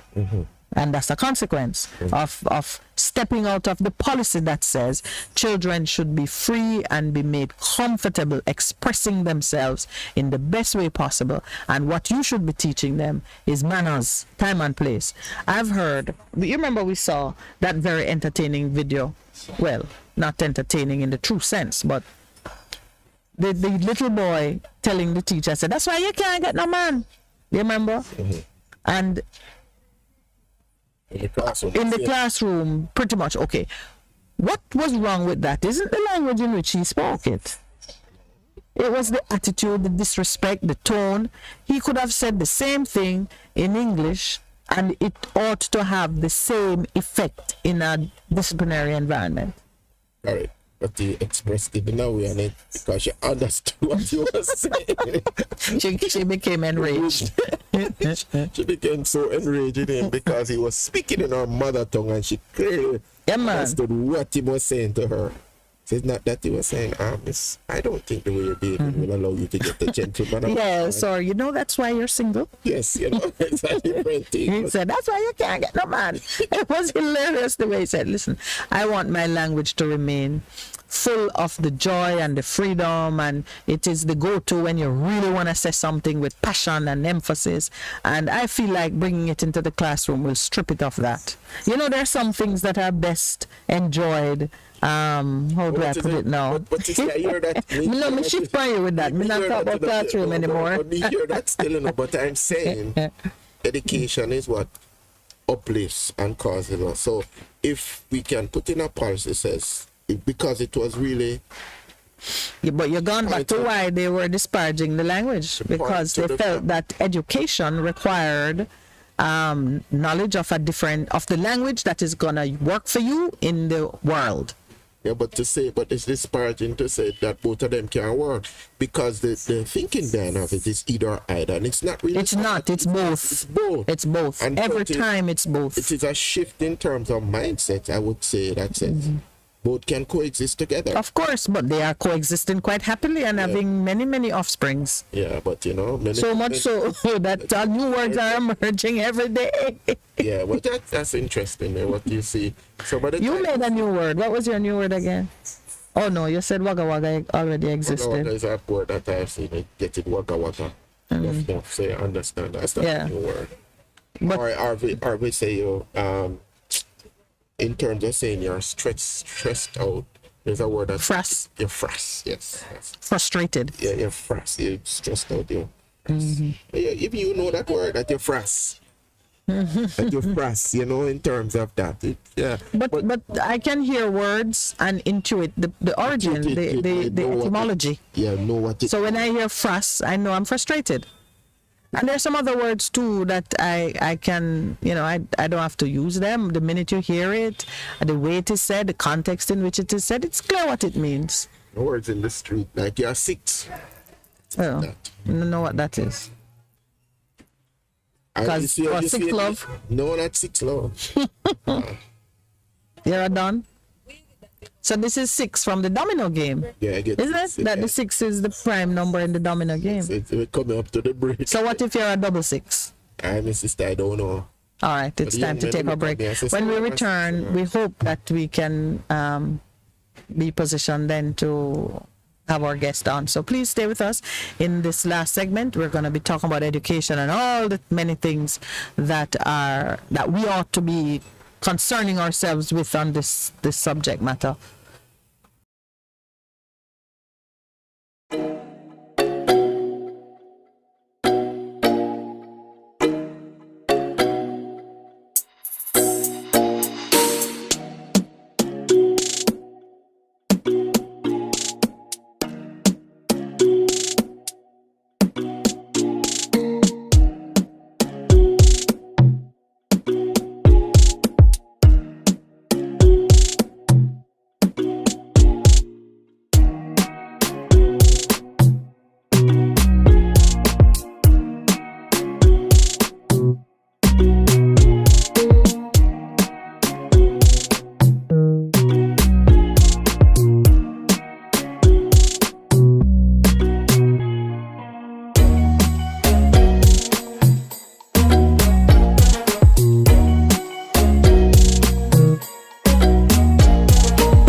And here that is intriguing. Taki says, it's ridiculous how the Europeans dictate when languages are broken. However, when they take others to fit into theirs, you don't hear anything as such. That's why I say Jamaican rather than their prescription from the plantation. So you see, even what it is called is a part of the respect that it can engender. Yeah. I speak Jamaican. Oh. I remember this is so interesting. At the end of high school, I went to an international camp, and they were intrigued that at 16 I was graduating from high school here in Jamaica. So that was what, too old or too young? Too young. Okay. In their system, 17, 18, that's when they graduate from high school. Okay. But anyway, and I said to them, we speak English and then we have patois. So these are my American friends. I think one of them is a lawyer now and so on. And he says, when I spoke him said that is broken English. That's not an. I say yes. That's what we call patois in our country. So just to line up with what Taki says. Yes. Those comments don't leave you, in terms of Yeah. So he made some other points that I'm going to just share. He says, from his experience in the U.S., he has noticed that students that speak Spanish are allowed to continue in such while appreciating English as they go along in ESL classes. And that's, I know that happens elsewhere too, but like if you go to Cuba to study, you're going to take your classes in Spanish. You have to spend a year learning the language. And learn, absolutely. So there are different ways that it's dealt with. There's no shame. I know students have gone to Russia to study, and they take the classes in Russian. Yeah. They have to go and learn the language. Like Ukrainian, wherever they are at. Yeah. I remember that. So a lot of students, I know one of Matthew's very good friend from primary school is studying in Serbia, and he had to learn the language first before he could do his engineering studies. Same thing. And a couple of friends who were with us went to USSR then. So what's beautiful about how we speak, how Jamaicans speak then? What's beautiful about it is that the teacher who hears a child expressing, in the vernacular, is not confused, because every teacher knows it too and can figure out what the child is saying. So what we're looking for is that freedom, allowing our children to speak in a natural way. That's what I'm looking for. And they shouldn't be embarrassed or be censured or be hesitant to speak the thoughts that come into their head as it comes into their head. So they don't have to be translating from the patois that they're thinking in to the English that they think the teacher wants to hear, nor should they be constrained to translate from the English in which they think to the patois, which must be respected as the first language. Okay. But so we have agreed that for Jamaican children, that is. If you have a Spanish child or a Hindu child or a Mandarin child, you got to make different arrangements. If you accept them in your school, then you got to be clear what is the language that you're teaching in. But I think we're agreed on that it should be a policy that allows for people to feel good about themselves, feel empowered. Yes. All right, but you have taught me that you have law that sets the policy. No, you set the policy, and out of the policy comes a law to enforce it if necessary. So it's in that order. Where does the regulation? So you set the policy. Regulation is a type of law. Okay. You have law comes in different. Let's call it then list of importance or stature. Okay. So you usually the policy comes first, because the policy, even the word policy comes from the body politic. Correct. We understand. Right. So the policy represents what people want to see in their society. Correct. And this we should derive through a process of consultation and democratic negotiation. Correct. So you have policy. The policy is then to be administered by those whom you have appointed to implement it. So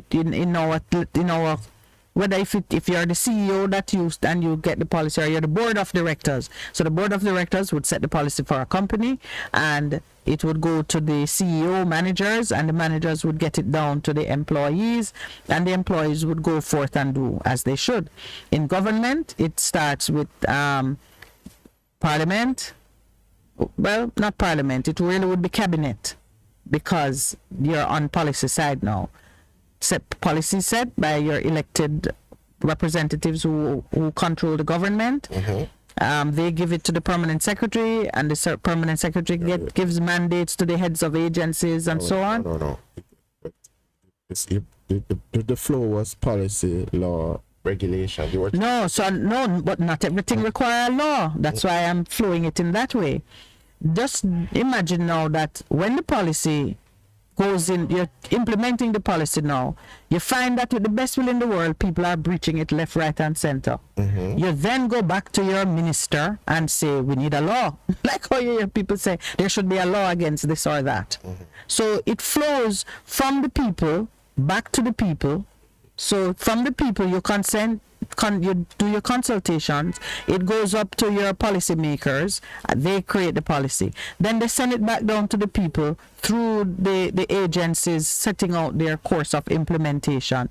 If in the field you see where there are breaches and problems and so on, yes, you're not seeing the consistent application or success of it. It's not achieving what you want. You go back to your policy maker and say, we need a law, and it goes to parliament.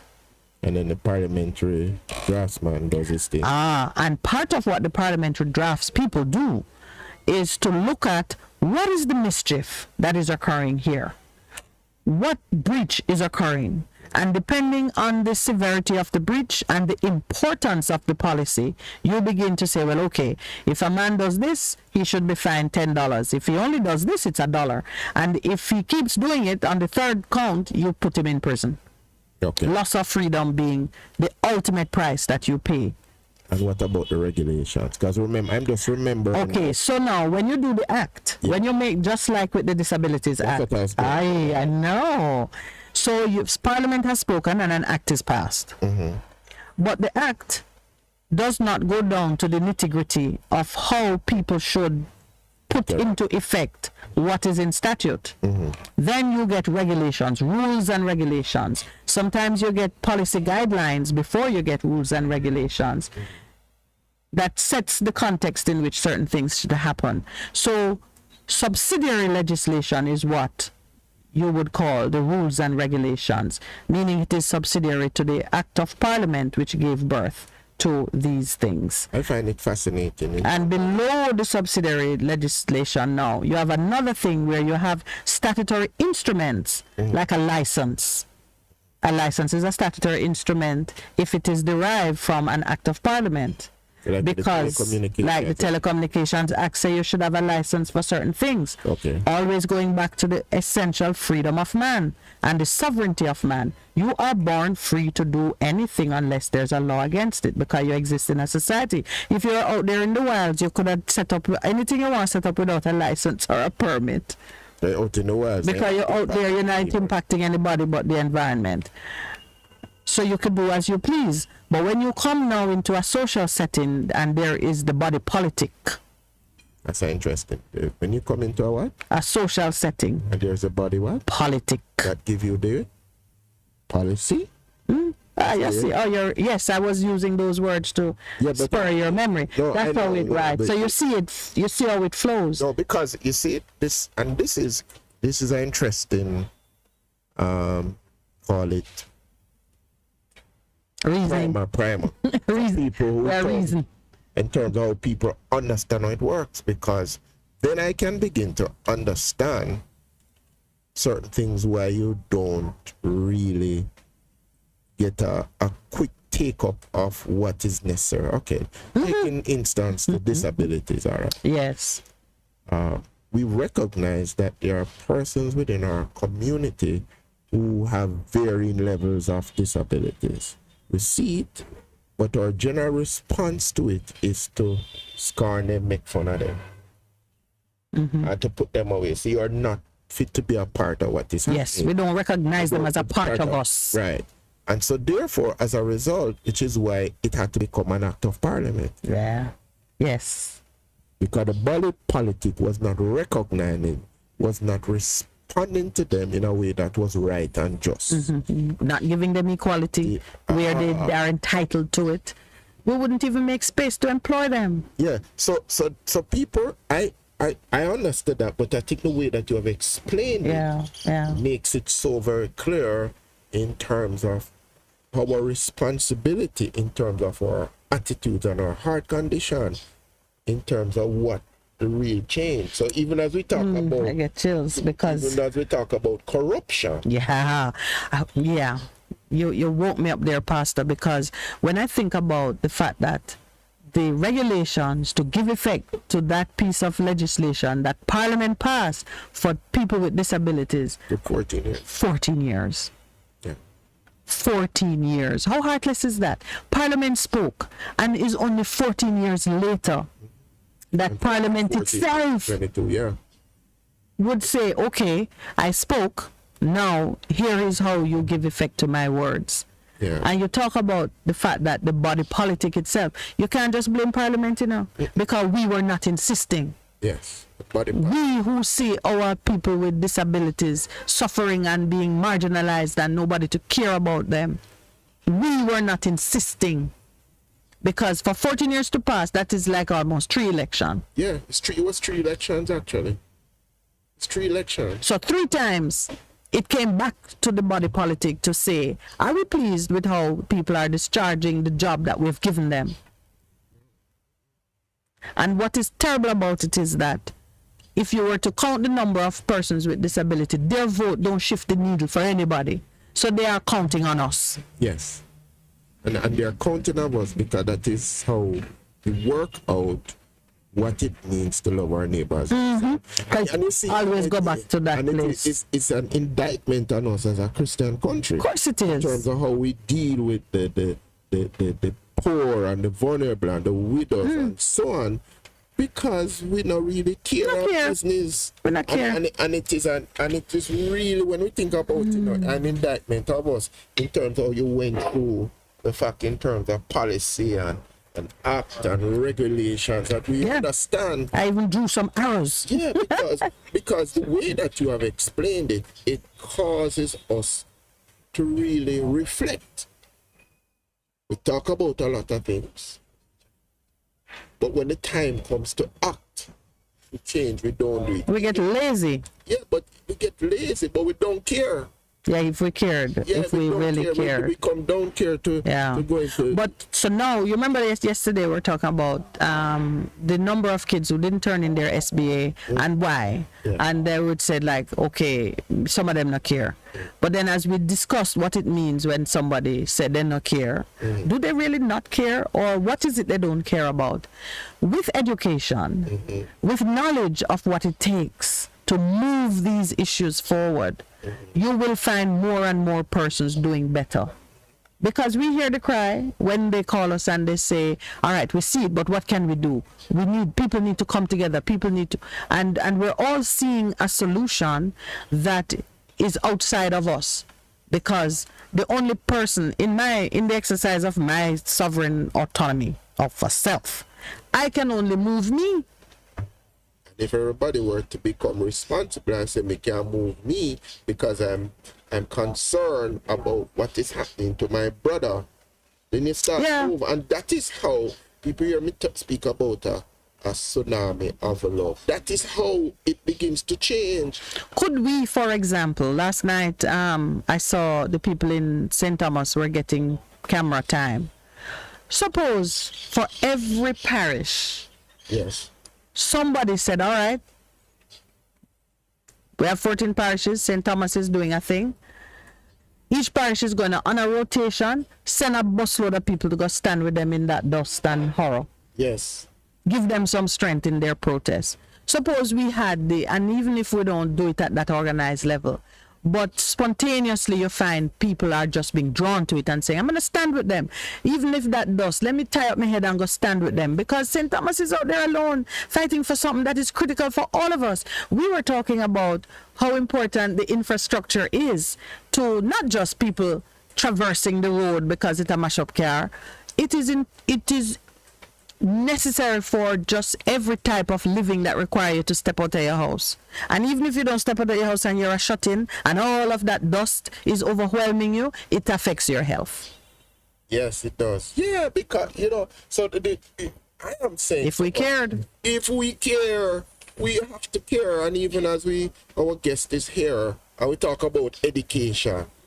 My sister, if we really care about it, when I just talk about it, we begin Listen to do me, man. something about what is happening in education. We would get radical. Yeah, man. So get radical. you have to get radical, because all we alone, let me tell people we have to hold ourselves responsible.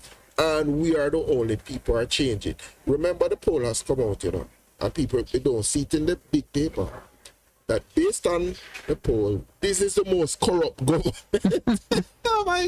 This is the most corrupt government that the people said they have ever seen. And in that poll, you must have had people who are in the 60s, 70s, Yes, and who would have seen the first administration. Yeah. To say to us, come on. No, sir. A friend of mine said to me 2 days running, he says corruption is going to take down this government. Corruption? But it's now we said. And the word of God say it, That's true. And He's coming in agreement with the word. yes, man. They think that they are far, but he's coming in agreement with the word of God that says, no, man, corrupt scales, the Lord himself. Let me just find it quickly. As we're getting it. My sister, you just light up something in me when you explain that thing about policy and how it works.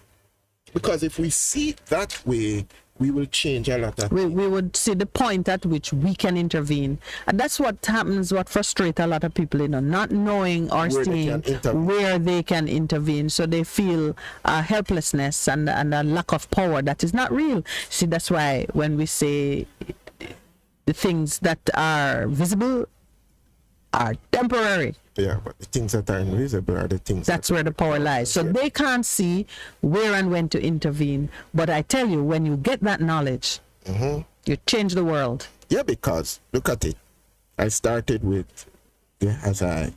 Yes. Elisha servant. Getting the scales removed from the eyes. Lord, open his eyes to see. And what happened in that moment, he was seeing in the realm of the supernatural. Yeah. And he was saying, hold on. We're not fighting alone. With the natural eyes, he only saw the enemy. Right. And when the scales were removed, he opened up and he saw the power. Oh my Lord. I keep my eye on the power. That is what I'm tapping into. Yeah. Yeah. So I'm not afraid. I'm not afraid. Taki has raised something online. Oh boy. It is just. So, there was a fire down west. 3 children. Springfield, West. Right. And there's talk about candle. The irony is, last week or the week before, I was saying, just remember how beautiful candlelight can be. But you know what? Candlelight in a home that is well equipped and accommodating of candlelight dinner and candlelight is a different thing from candlelight in a home where you're using the candle because that's all you have. When I exercise the choice to turn off my overhead lamps or my chandelier or whatever you have and set up candles because you're creating atmosphere, it's a whole different thing from when nightfall and somebody had better light that candle quick because the whole house would be in darkness. This is why in one it's romantic, in another one it's a sign of poverty.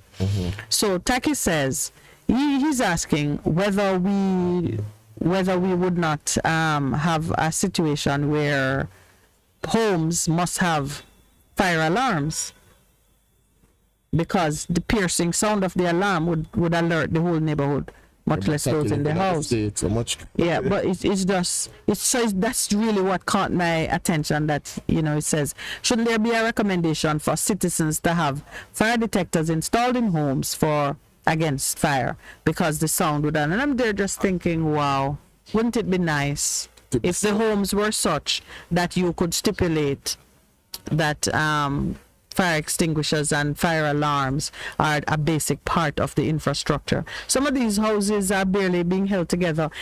Some of these houses, I know is God keeping them up. You know that too. Because a strong breeze, a push. Every time I read about somebody who is killed in bed because gunfire reached them and come through there, I think, could that happen to me in my home? Yeah, it could. You'd have to shoot through my window. Okay. It wouldn't come through the walls. It wouldn't. You understand what I'm saying? Yeah. The homes are constructed in different ways. In some of these communities, a knife, you could stab a man inside the house. Okay. A knife could penetrate. Yeah, it's true. Yeah. It's true, it's true. That wouldn't happen with your house. Yeah. You see what I'm saying? The type of construction and the way in which some people are living. Now I know that in America you could probably stab somebody through the house too, because they have some type of construction. Yes, and that's it. Yes. That's, yeah. Right. But those would be in the poorer homes as well. Those would not be in the fortified castles that I see in the well-heeled communities. Just saying. But sorry, Taki, no. To get there would mean persons are seeking planning permission for the houses, and somebody is monitoring to see that the place is being built with fire exit and extinguisher and alarms and so on. There are even some buildings that are in the commercial space that don't have the proper arrangements for emergency. But remember why Ruthven couldn't be handed over, because the something department found something wrong in terms of fire escape and things. So all right, before we take our break, I just want us to acknowledge the presence of Miss Lasanja. See over there, Mrs. Harrison. Good morning.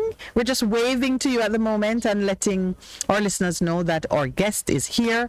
And yes, she is all that we thought she would be. Everything is on point this morning. We have to describe it, because radio. So we have to tell them that everything they hear and see on TV in the flesh, it is so. And we're looking forward to speaking with her. Just so she hears it firsthand. We have been looking at the issue of patois in school, and not patois in school per se.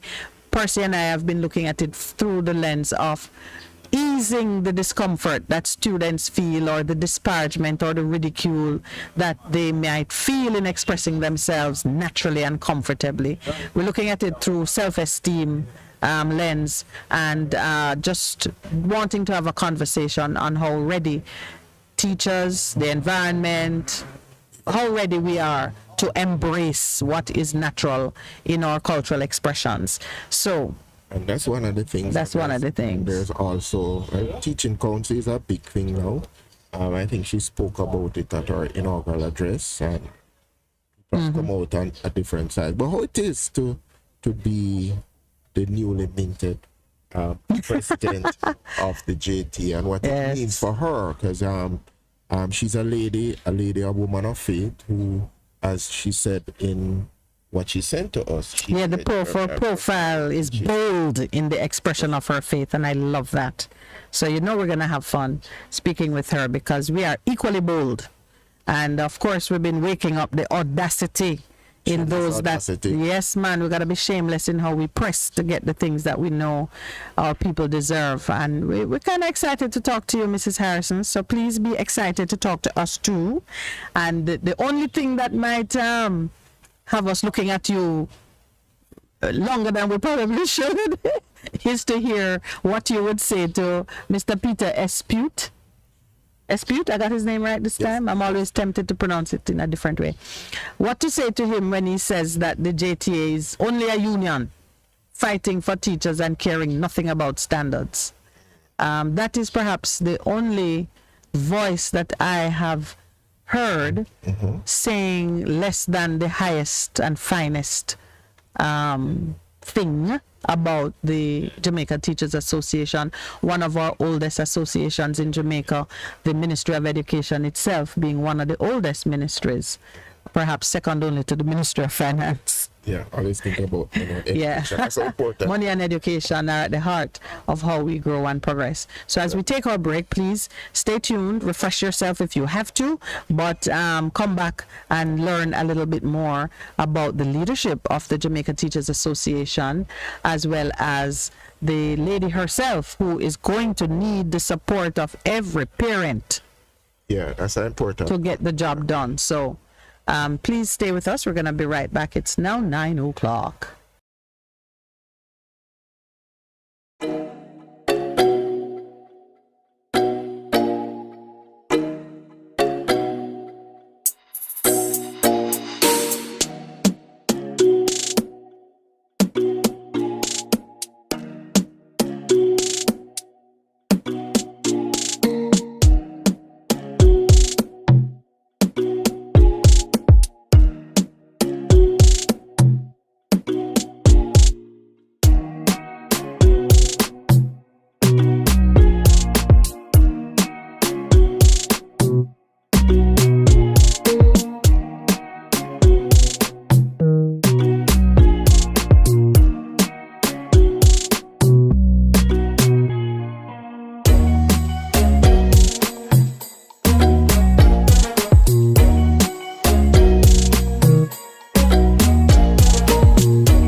Welcome back. We are now in the final segment of our show, and we are very pleased to have with us at the table Mrs. LaSonja Harrison.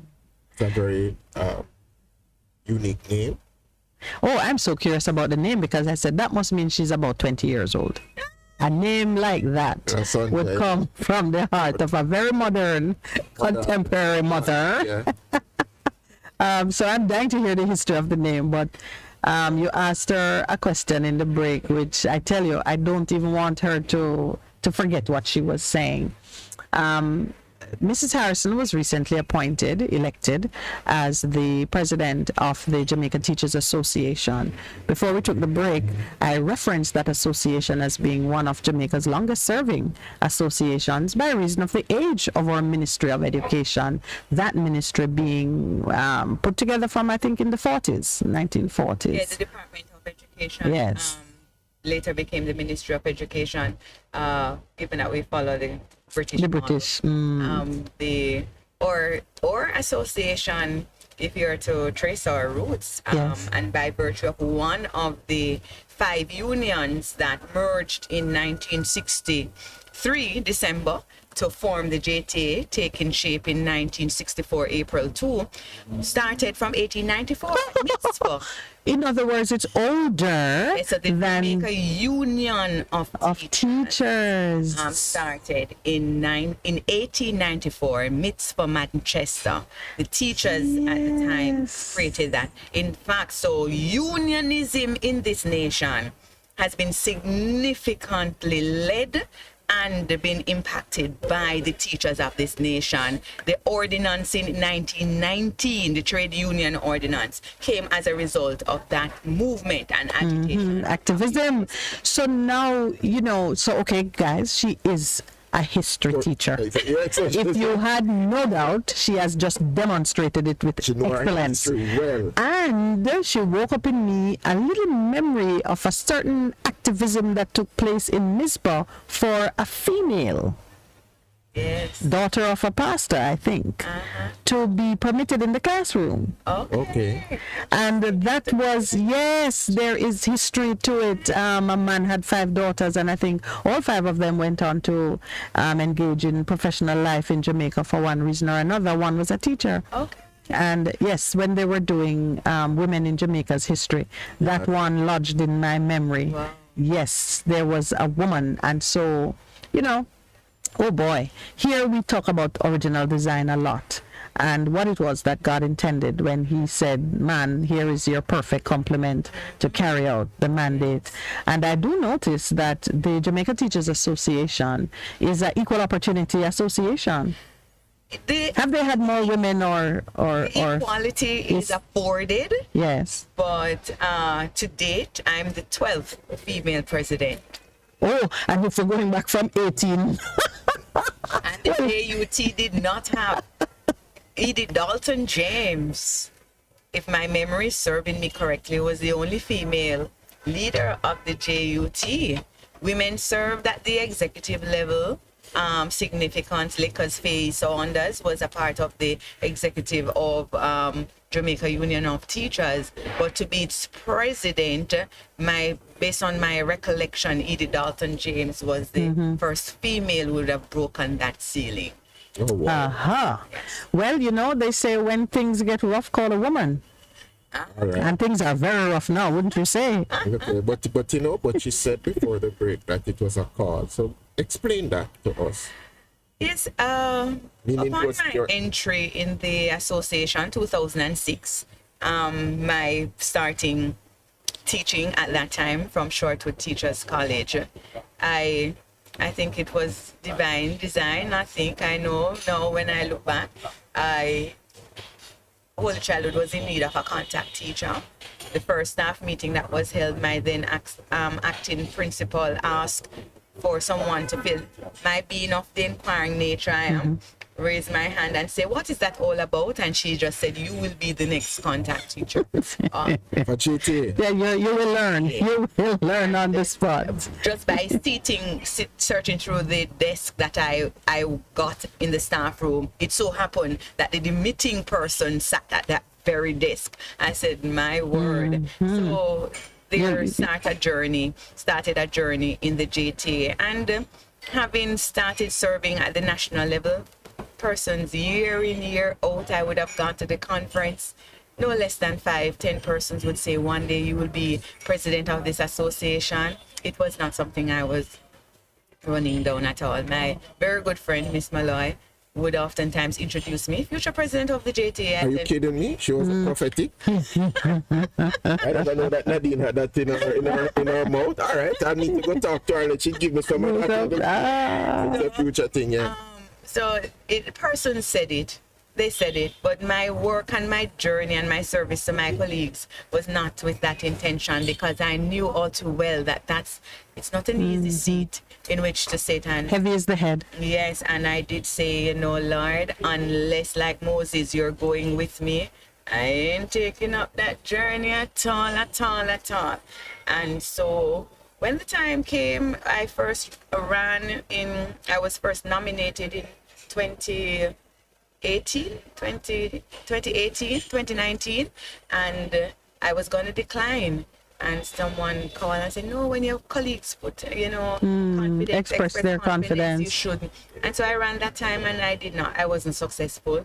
And then I decided, my husband and I said, okay, we're not going to take that on next year, because at that time I had just transitioned to St. Faith's as principal as well.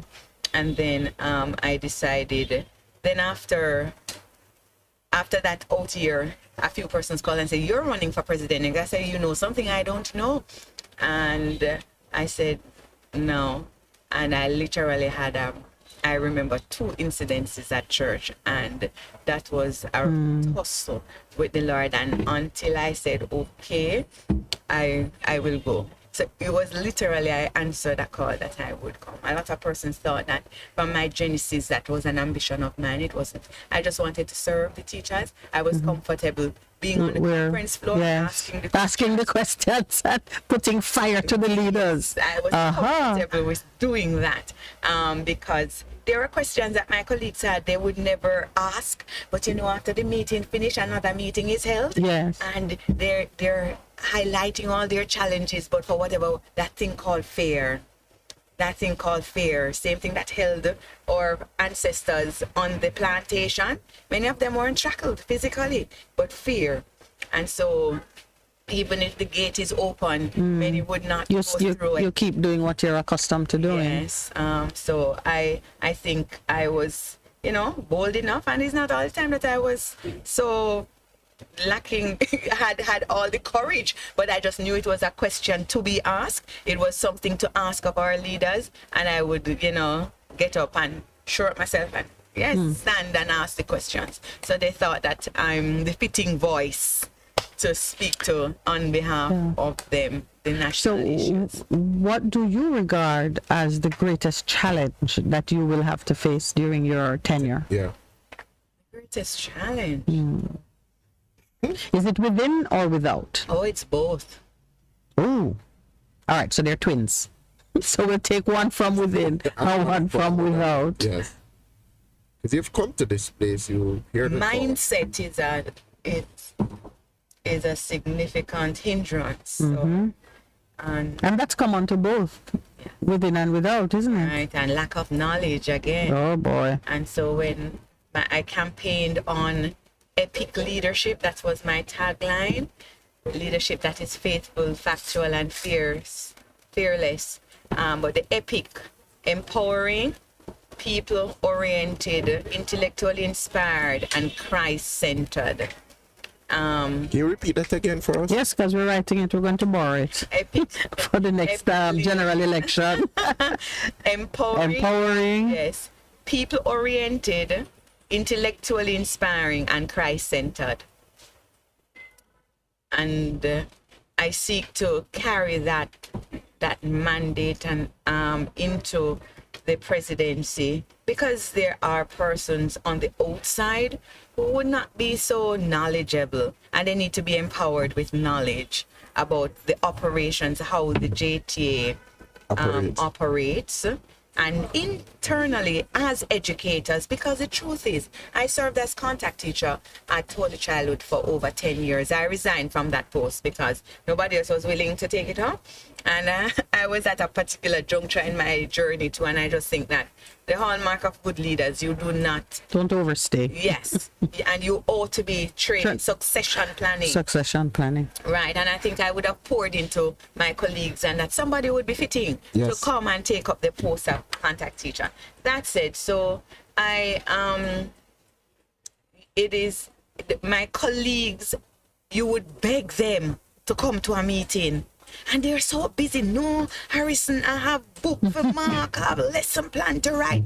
So the nation needs to know that the teachers predominantly are so invested in carrying out their duties that their own rights, roles and responsibilities, they're not perhaps as empowered as I'd like them to be.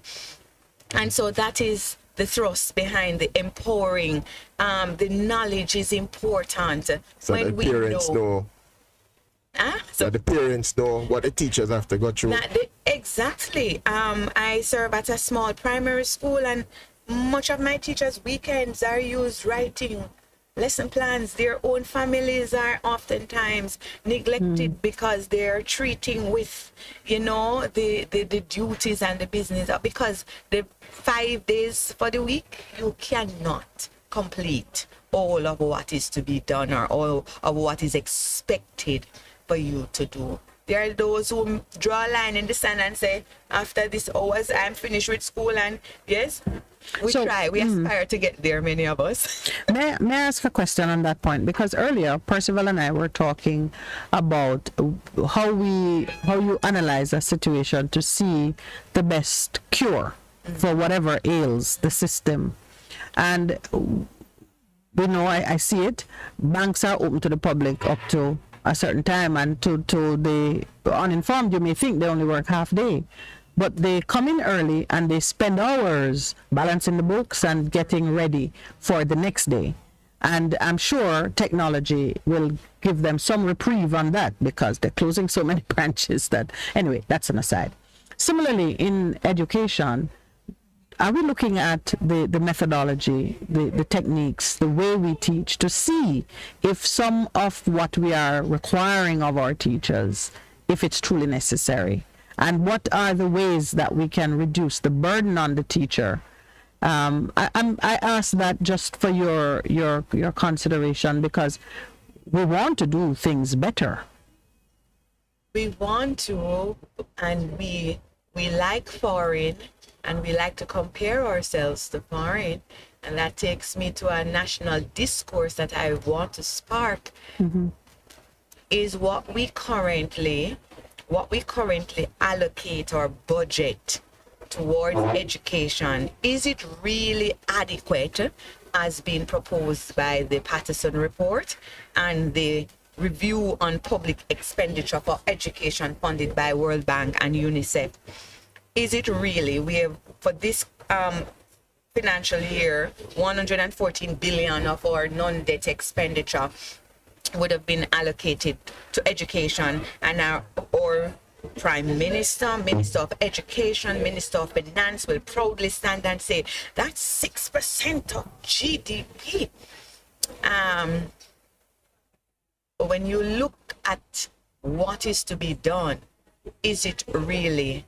Meaning now, you're looking at what is to be done without relating it to affordability. You're just looking at the system and saying, for it to accomplish what you need, maybe it is 50% of GDP for the next 3 years. We're just speaking boldly now. And that is the conversation. That's where we need to get at this nation. We need to stop looking over your neighbor's fence and seeing what... Trying to do comparative analysis without... Yes. Looking at a dollar is a dollar. We like to compare to Finland. Finland spends over US $10,000 per child, early childhood to secondary education. That amounts to $1.3 million per child. Yes. In Jamaica, they spend tertiary US $18,000 upwards per child. That's $2.3 million Jamaica per child. Now, when you compare that to what we spend, what we expend per child, there's a significant challenge to date per child, and I'm being raked over the coals for hearing this. I'm telling you, we give $17,000, $19,000 if you're past secondary per child. So that's in for the year. So now we're talking about what, little over $2,500 at the primary level per child for the year. 2,500. Let's write it down. Parents need to know. 2,500 at primary per child. And may I remind those who may have forgotten your lessons on constitutional law that our constitution only guarantees us up to age, what is it, Pastor? 12. That's why the constitution. So for what we are guaranteed, we are spending 2,500 primary, and the other one is $17,000. 17,000. 19,000 if they're on par. So that would be primary take you to what? About age 10? No, 12. 12? Oh, so that's it. This is what the Constitution guarantees us, $2,500. Because at $17,000, you're now on grace. Meaning they don't have to do it. They don't have to do it. Okay. So 17,000 high school. So I've been breaking down that 2.5. Yes. It's $13 per child we spend as a nation. How much is that US cents? let me tell you how much. That $17,000 is $89 and $100 for the $19,000 per.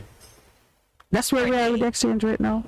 Yeah, but that's just a Jamaican. When you look at the amount, it's what, 180 days. You're supposed 190 days. 190 Because that's how I And divided do we those do numbers. tertiary? You have a figure for tertiary? You just stop there. It was too depressing. Okay. So that brings us to the heart of what Mr. Patterson was saying now. Because Mr. Patterson looked at the global spend in education, including ministry, infrastructure. He wasn't looking at what comes down to the actual student, the child whom you're educating. There are other allowances that are there. Other Wow. there are other not allowances, Expenditures. grants that we receive. So at the primary school level, we will receive a janitorial grant. That's $250 for the year, $250,000 for the year. And we also receive an internet grant of $60,000. Which, by the way, may I tell you, you're not supposed to pay $1 for internet. Broken up over 4 tranches, because all of this money that comes It'll come one time. And we know the power of cash flow. Right? Thank you. And then we have, so the regular grant is what we get, the child subvention, and then we have a path grant, and you get $120 lower school per child, $150 upper school per child, and it's based on your numbers. Yes, it's based on your numbers. So if it's based that you get. So I want us to have a real conversation in this nation. We get $150,000 for the year for maintenance grant. May I give you regardless of the size of your primary. May I give you a little nugget of information for comparison? When my little one was going to, this is like K2, didn't even, the school of choice was 5,000 US per term. For a little somebody. So there are people in Jamaica at university. The kids we had in university never cost as much as this little one in a private school, where his classroom had its own bathroom, and the teacher only had like 6 or 8 of them, and Which takes us to another whole discourse about early childhood and foundation. So the comparison I just want you to speak to me on this inequity, because many of the persons who are doing budgeting and setting priority and so on, their children were being accommodated the way my little one was. They were not in public schools or taking. So thank you. What's the conversation that you hope to see emerge out of that? Because really, of a fact, they can't relate to what you're talking about. I'm glad the point you made, because those very same persons who influence policy making and their children are afforded just the same point you made, they purchase all the textbooks that are required by that said institution, by those institutions, yet when they're making policy for the populace, the greatest resource of this nation, our human resource, you're going to make a policy to say, you don't need to buy any book because government is going to provide books for all students. And we That's know a big lie. That is only we the, know the appearance of we virtue. know A picture Yeah. of virtue. that every child, be it at the high school level on rental, be it at the primary school, in fact, there are some texts that the government sends that they send them every 3 years. Every 3 years. So you can't even get a good So copy. if your number increase, you You're short. okay. You're short. You understand? Yes. So these are some of the things I want John Public to. I'm on an information sharing campaign. Knowledge, my dear, because we started before you came and not even anticipating the direction of this. We were in the scripture that says, my people perish for lack of knowledge. And because you have rejected knowledge, you've rejected me, I will reject your children. So here we are now with the rejected children. But you are the president, so what's the next move? So it is really my intention, because I since I've started releasing the numbers, I see some correspondence coming out of the Ministry of Education. I say, wow, okay, so this is your response to. But we must have an honest conversation. We need to look at where we are. And one of the problems why I think we have a problem funding education is because I do not believe, in my estimation, that what we have, what we articulate as a philosophy of education is adequate. Every child can learn, every child must. What is that? Well, the one that gets my goat is the one that says we're educating our children so they can become employees.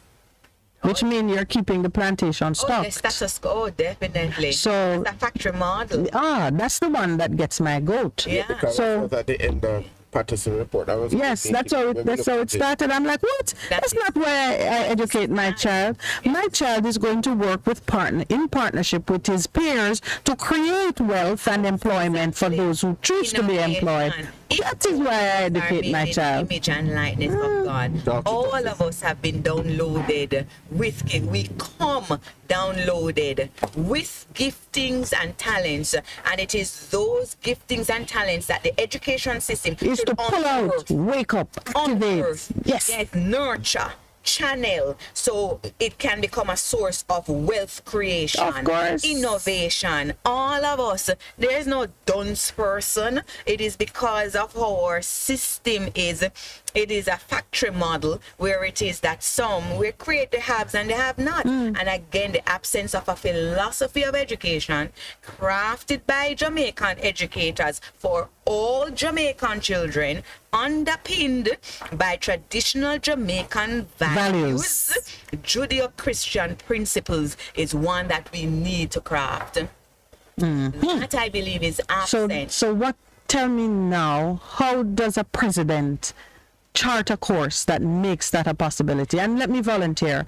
Should you ever need to speak to Jamaica and say these things time and time again, I know Pastor Percival and I will entertain and facilitate. Blessings, I do. So you have our willing participation. How do you chart that course? Well, but first I want to ignite the spark and to re-energize my colleagues to understand that we ought to lead this discourse in things education, and also through our education conference that is coming up, and through our committees we have as an association to again start that discussion. So you're setting new mandates. You're putting it out in the instructions that flow down. One of our items for education conference is that we should produce a policy paper on financing education and begin that discussion about a philosophy. So when the teachers gather in that space,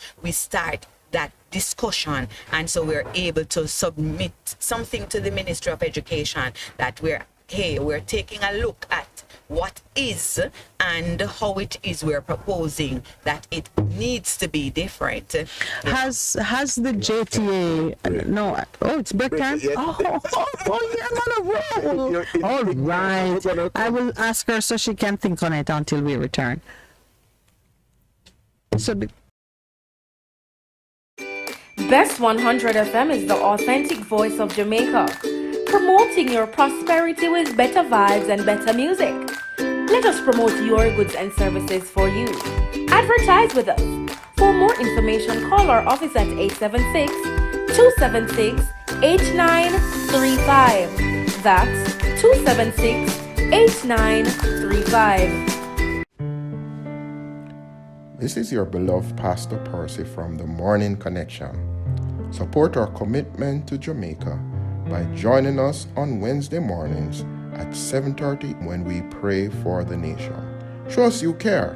Advertise with us. For more information, call our offices at 876-276-8935. Welcome to the Ligony Club. This beautiful property is nestled in the heart of New Kingston and is the single largest sporting facility in the English-speaking Caribbean. JD's Urban Pub is our resident restaurant. You can trust them with all your catering requirements. Take advantage of our excellent amenities and allow yourself to be pampered by our courteous and efficient staff in the comfort of our well-appointed and welcoming public spaces. You are being invited to make this your home away from home. Take advantage of our full-service gymnasium.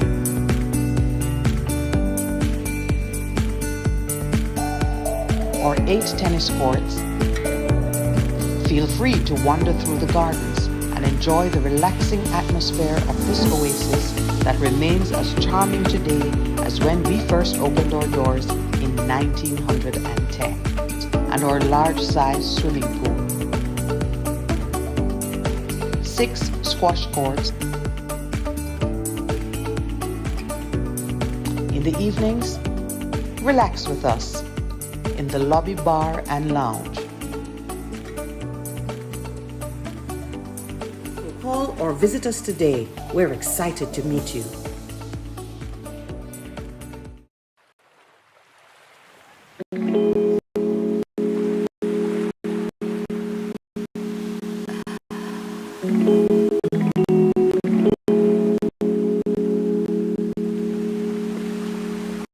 The Morning Connection is not your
Boy, welcome. Welcome back. Welcome back. There is one of our listeners has said he may have missed something you said because we're all so excited and chatting together. So I've asked him to give me a question for you. When he poses it, I will share it with you. So Patrick Howell, please pose your question so I can make sure that you didn't miss anything because we're all chatting so excitedly. But the narrative, which is what I hear you saying, one of the things you're seeking to do is to change the narrative about education in terms of allowing the information flow so people know what we're talking about, because we spoke during the pandemic about informed consent in that. So that's one of the drives that you're on. Yes, definitely. To put information out there for us to assess to see where we're at. My theme for this year is revisiting the foundation, building our human capital through equitable educational opportunities. And that sounds like a great campaign tagline for the general elections. Let me prophesy over you. But before we took the break, I wanted to ask a question concerning how the JTA sees the Patterson report. And you could explain, Mr. Patterson, because one listener has said, which Patterson is that? Orlando Patterson. Orlando Patterson. Professor Orlando Patterson. And phenomenal writer. Yes, and who led that team of persons who did another review of the education system. It was Ray Davis and then... Exactly, task force, and we have had several commissions on education throughout history. And I'm not quite sure, and that is perhaps one of my personal peeve, in terms of, as a nation, we continue to be having these commissions after commissions. It's very colonial, my dear. And then, to what end? How much of the 2004 task force have we implemented as a nation to have seen the need to now lead another commission that we see a committee being activated now to look at the Patterson recommendations. The recommendations that I await with bated breath to see that particular group. How it is configured, you mean? How is the JTA a part of it? Is now included in it's that. Now included.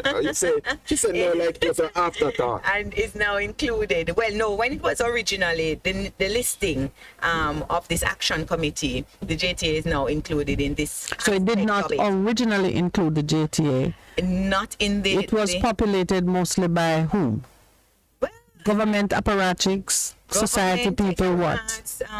Other stakeholders, parent representative. You know, in this country, we like, and when it comes down to education, that non-educators tell educators how to do the business of education. It is something, and we're not saying that parents ought not to be at the table and all the other stakeholders. However, you do not find where non-lawyers tell lawyers how to go about the business of lawyering. You don't go to the doctor and say, doctor, you know, my foot hurting me, but I think it's this medicine you must give me. Or it's really coming from my head. So these are some of the challenge that we have as an association, that if you're talking about professionalizing the profession, that you ought to lead. Educators ought to lead that charge. So back to the Patterson report. In principle, certainly we could not have an issue with findings of the education. It's useful information because they... Whether it is proposing or disposing of. Yes, it is useful information. One of our challenge is the lack of the timeline in terms of plan of action, in terms of the recommendations. It didn't, we think, consider some of the other variables that impact the results or the findings that were purported to say, you know, in terms of what percentage of the school hours is used for teaching, all of that. We need to think about those things. What are the other variables affecting same? And early childhood, we didn't think that it spoke much, or the need, the emphasis that is needed there was not. One of its conclusions is that the money spent. It concluded that the money spent in the overall education sector was more than enough to accomplish credible results, but that it was not properly distributed, right. And it said that more of it needed to go to early childhood education, and it had some information there. And early childhood education actually is the sweet spot of your constitutional right, because you're only entitled to state-funded tuition up to about age 12. So really, most of the spending should focus there to what is our patrimony. Early childhood education is not free. In fact, It's predominantly it's privatized. yes. As I explained in my example there, I spent way more money on my child before he entered, what would be the primary level, than after. It tells me then that you have reviewed and considered the Patterson report, and should we be looking forward to some analysis shared in the public space that would answer those who are saying that the JTA paid it no mind and really don't have a concern for the right issues? That's not true, because a group of us gave up our entire weekend. Yes, and we had to be reading and prepare because we got homework. We had to be reading and preparing. Segments of it. It is a formidable report. Until we came together in a space and gave up our weekend to mull over and to revise same. So at some point we are working as an association in terms of releasing what our review was of said the report. Document. But I certainly look forward to seeing that. So when it is finished, you have the forum here. We jokingly said to Nadine that we have her as educator in chambers. You said that to her? We were joking last week as a resource person from time to time, because she made a very important point last week when she was here. She pointed to the fact that because of the misallocation or the unequal distribution of resources in education, you have the traditional who are well resourced, and then the non-traditionally have a problem. And she said, why don't we make a decision that we're going to put more at the level where it is not well resourced, and say, all right, you hold on, let us bring them up to a certain level. What do you think about I made that suggestion boldly a few years ago on a conference floor. I knew I would have even gotten pushback from my fellow colleagues in making the suggestion, because I believe it was Ronald Thwaites, who was the education minister at the time, and I said we have to look at how I attended a traditional high school. I worked at a traditional high school, but I see the pain and languishing in our non-traditional high schools. When you talk to those administrators, if they have 100 children, if they collect 5% of the contribution fees, they collect a lot. They do not have strong alumni as do our traditional high schools. So funding and what they get from government is meager and don't always come on time either. So there are challenges. So I did make that suggestion that if we pay $10 for every child across the board, maybe we want to say we give $7 to the traditional high school, and that remaining $3 is split up among our non-traditional high schools to help support them. But we only have 171 high schools. So what you've said, and I get the heart of it, but we've been talking about policy and law, and I just want to explore something with you. To a citizen who is looking at the distribution of public resources, an unequal contribution to different schools raises its own challenge. So you may have a situation where it is $17,000 for all students, but there are some other programs that are subscribed to based on need. And that is probably the way to address it, because if you begin to do a different making an assessment of who needs more for the basic, you create other constitutional law problems. But I want to ask you about the parents now, because from my knowledge, the ability of parents to subsidize and to participate in the cost of education differs based on location, income bracket, and just heart. Those schools, those traditional schools, which get the same stipend from government, the difference has been the parents. Would you say? Difference has been the cooperation of the parents through the advocacy of the administrators, because somehow those administrators, supported by their PTA, usually get the parents to comply. To comply. And for some, I know they are very very transparent. This is the school now. Yes. Yes. With how their expenditure, and they said, look, this is what we offer. That has been my experience. This is what government gives us, and this is what we afford your child. See where government money stop? See what else needs to be done? There needs to be a shoring up. So what's your appeal to parents now? Because I see that some of what we're talking about won't happen overnight and so on. But the kids are here today, and tomorrow they're a different age and they're moving. What is your appeal, and what would be your strategy to get the parents ignited into doing better? Just last week, I was invited by the minister. Professional courtesy, I do thank her for saying. I've been advocating for that. Was invited to release on a survey that was done by UNICEF of our teachers, over 930 teachers. And at the heart of much of what the teachers shared was that one of them was that there needs to be a national campaign on the importance of education. We need to reignite our people as to the importance of acquiring the acquisition of a formal education.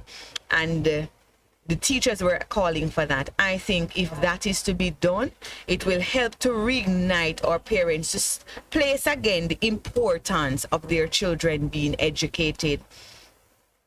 There's a little WhatsApp thing that goes around sometimes to say that uneducated parents produced lawyers, doctors, so those parents were not of a particular generation. They didn't have an education, yet they produce all the leading persons we have in our society. Invested in it. They invested in it. So if they had to sell the one goat, one cow, yes, and it was go hungry, walk barefooted, whatever it took. Barefoot. I remember days my mother wanted underwear and she could not afford it because I had to get the little to go to school.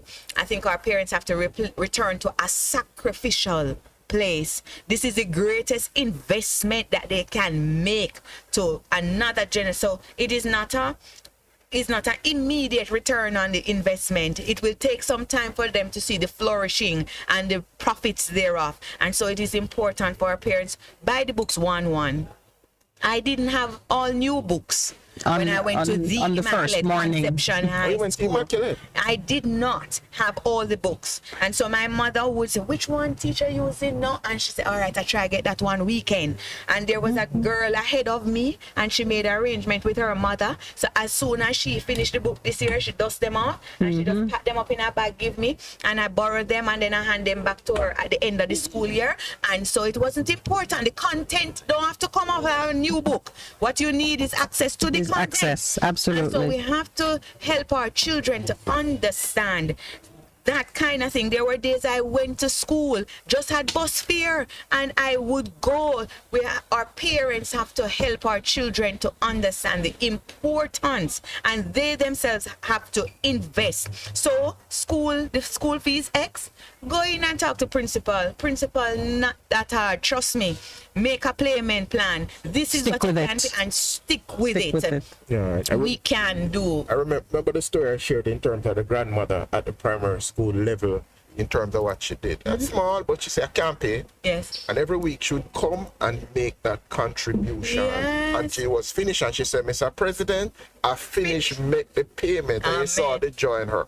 But one of the things I hear you saying is that we have to change the narrative of education in this country. That's what your message is. Yes, indeed. Change the narrative and begin to change the narrative by providing the information Indeed. so people can really understand what are the inputs in education. And what are the decisions that we need to make as a people? The sacrifice. Hold the sacrifice, sacrifice. hold our leaders to that plan. We need to craft a plan and say, this is where we're going to go for the next year, the next 10 years. We will turn neither to the left nor to the right, regardless of whichever P is in power. This is the trajectory of the people of Jamaica, and we have to hold them accountable where that is concerned, where education. I'm watching the time and I'm wanting to stay longer. I thank you so much. We didn't even talk about patois in schools, but you know, I think it means we'll just have another visit with you. I think there are people online who are saying thank you to all the teachers, thank you to the president. They were so happy to get some of the information from me, especially as regards the numbers, because the numbers don't lie. They don't lie. They tell their own story. So we're very grateful that you answered the call. I love the passion and the spirit with which you're entering into it. And it makes us very easy partners for you in this thrust because we believe in the same values and the principles of empowerment. Congratulations on your elevation, if you still think that's what it is after a few days in office. What to get yourself into. Pastor It is Percy. service above anything else. Service I'm telling above all. you, it Yes. is service to nation building and to my colleagues to be And their voice. Can I just say something? I just commit you to the Lord and I just ask that indeed the wisdom, the knowledge, and the understanding that you need, the Lord will just download, will bring the revelation and the inspiration. And I hear him saying to you, do not be afraid. Do not be afraid. Do not be afraid of their faces. Don't go to the left or to the right, but walk in the path that I'm going to instruct you. There are days that when you wake up, you're going to say, what next? And the Lord said, this is what you need to do. Because remember, the God that you serve is a God of the infinite. Plug into that and watch him do what only he alone can do in your life, in the call that he has called you to.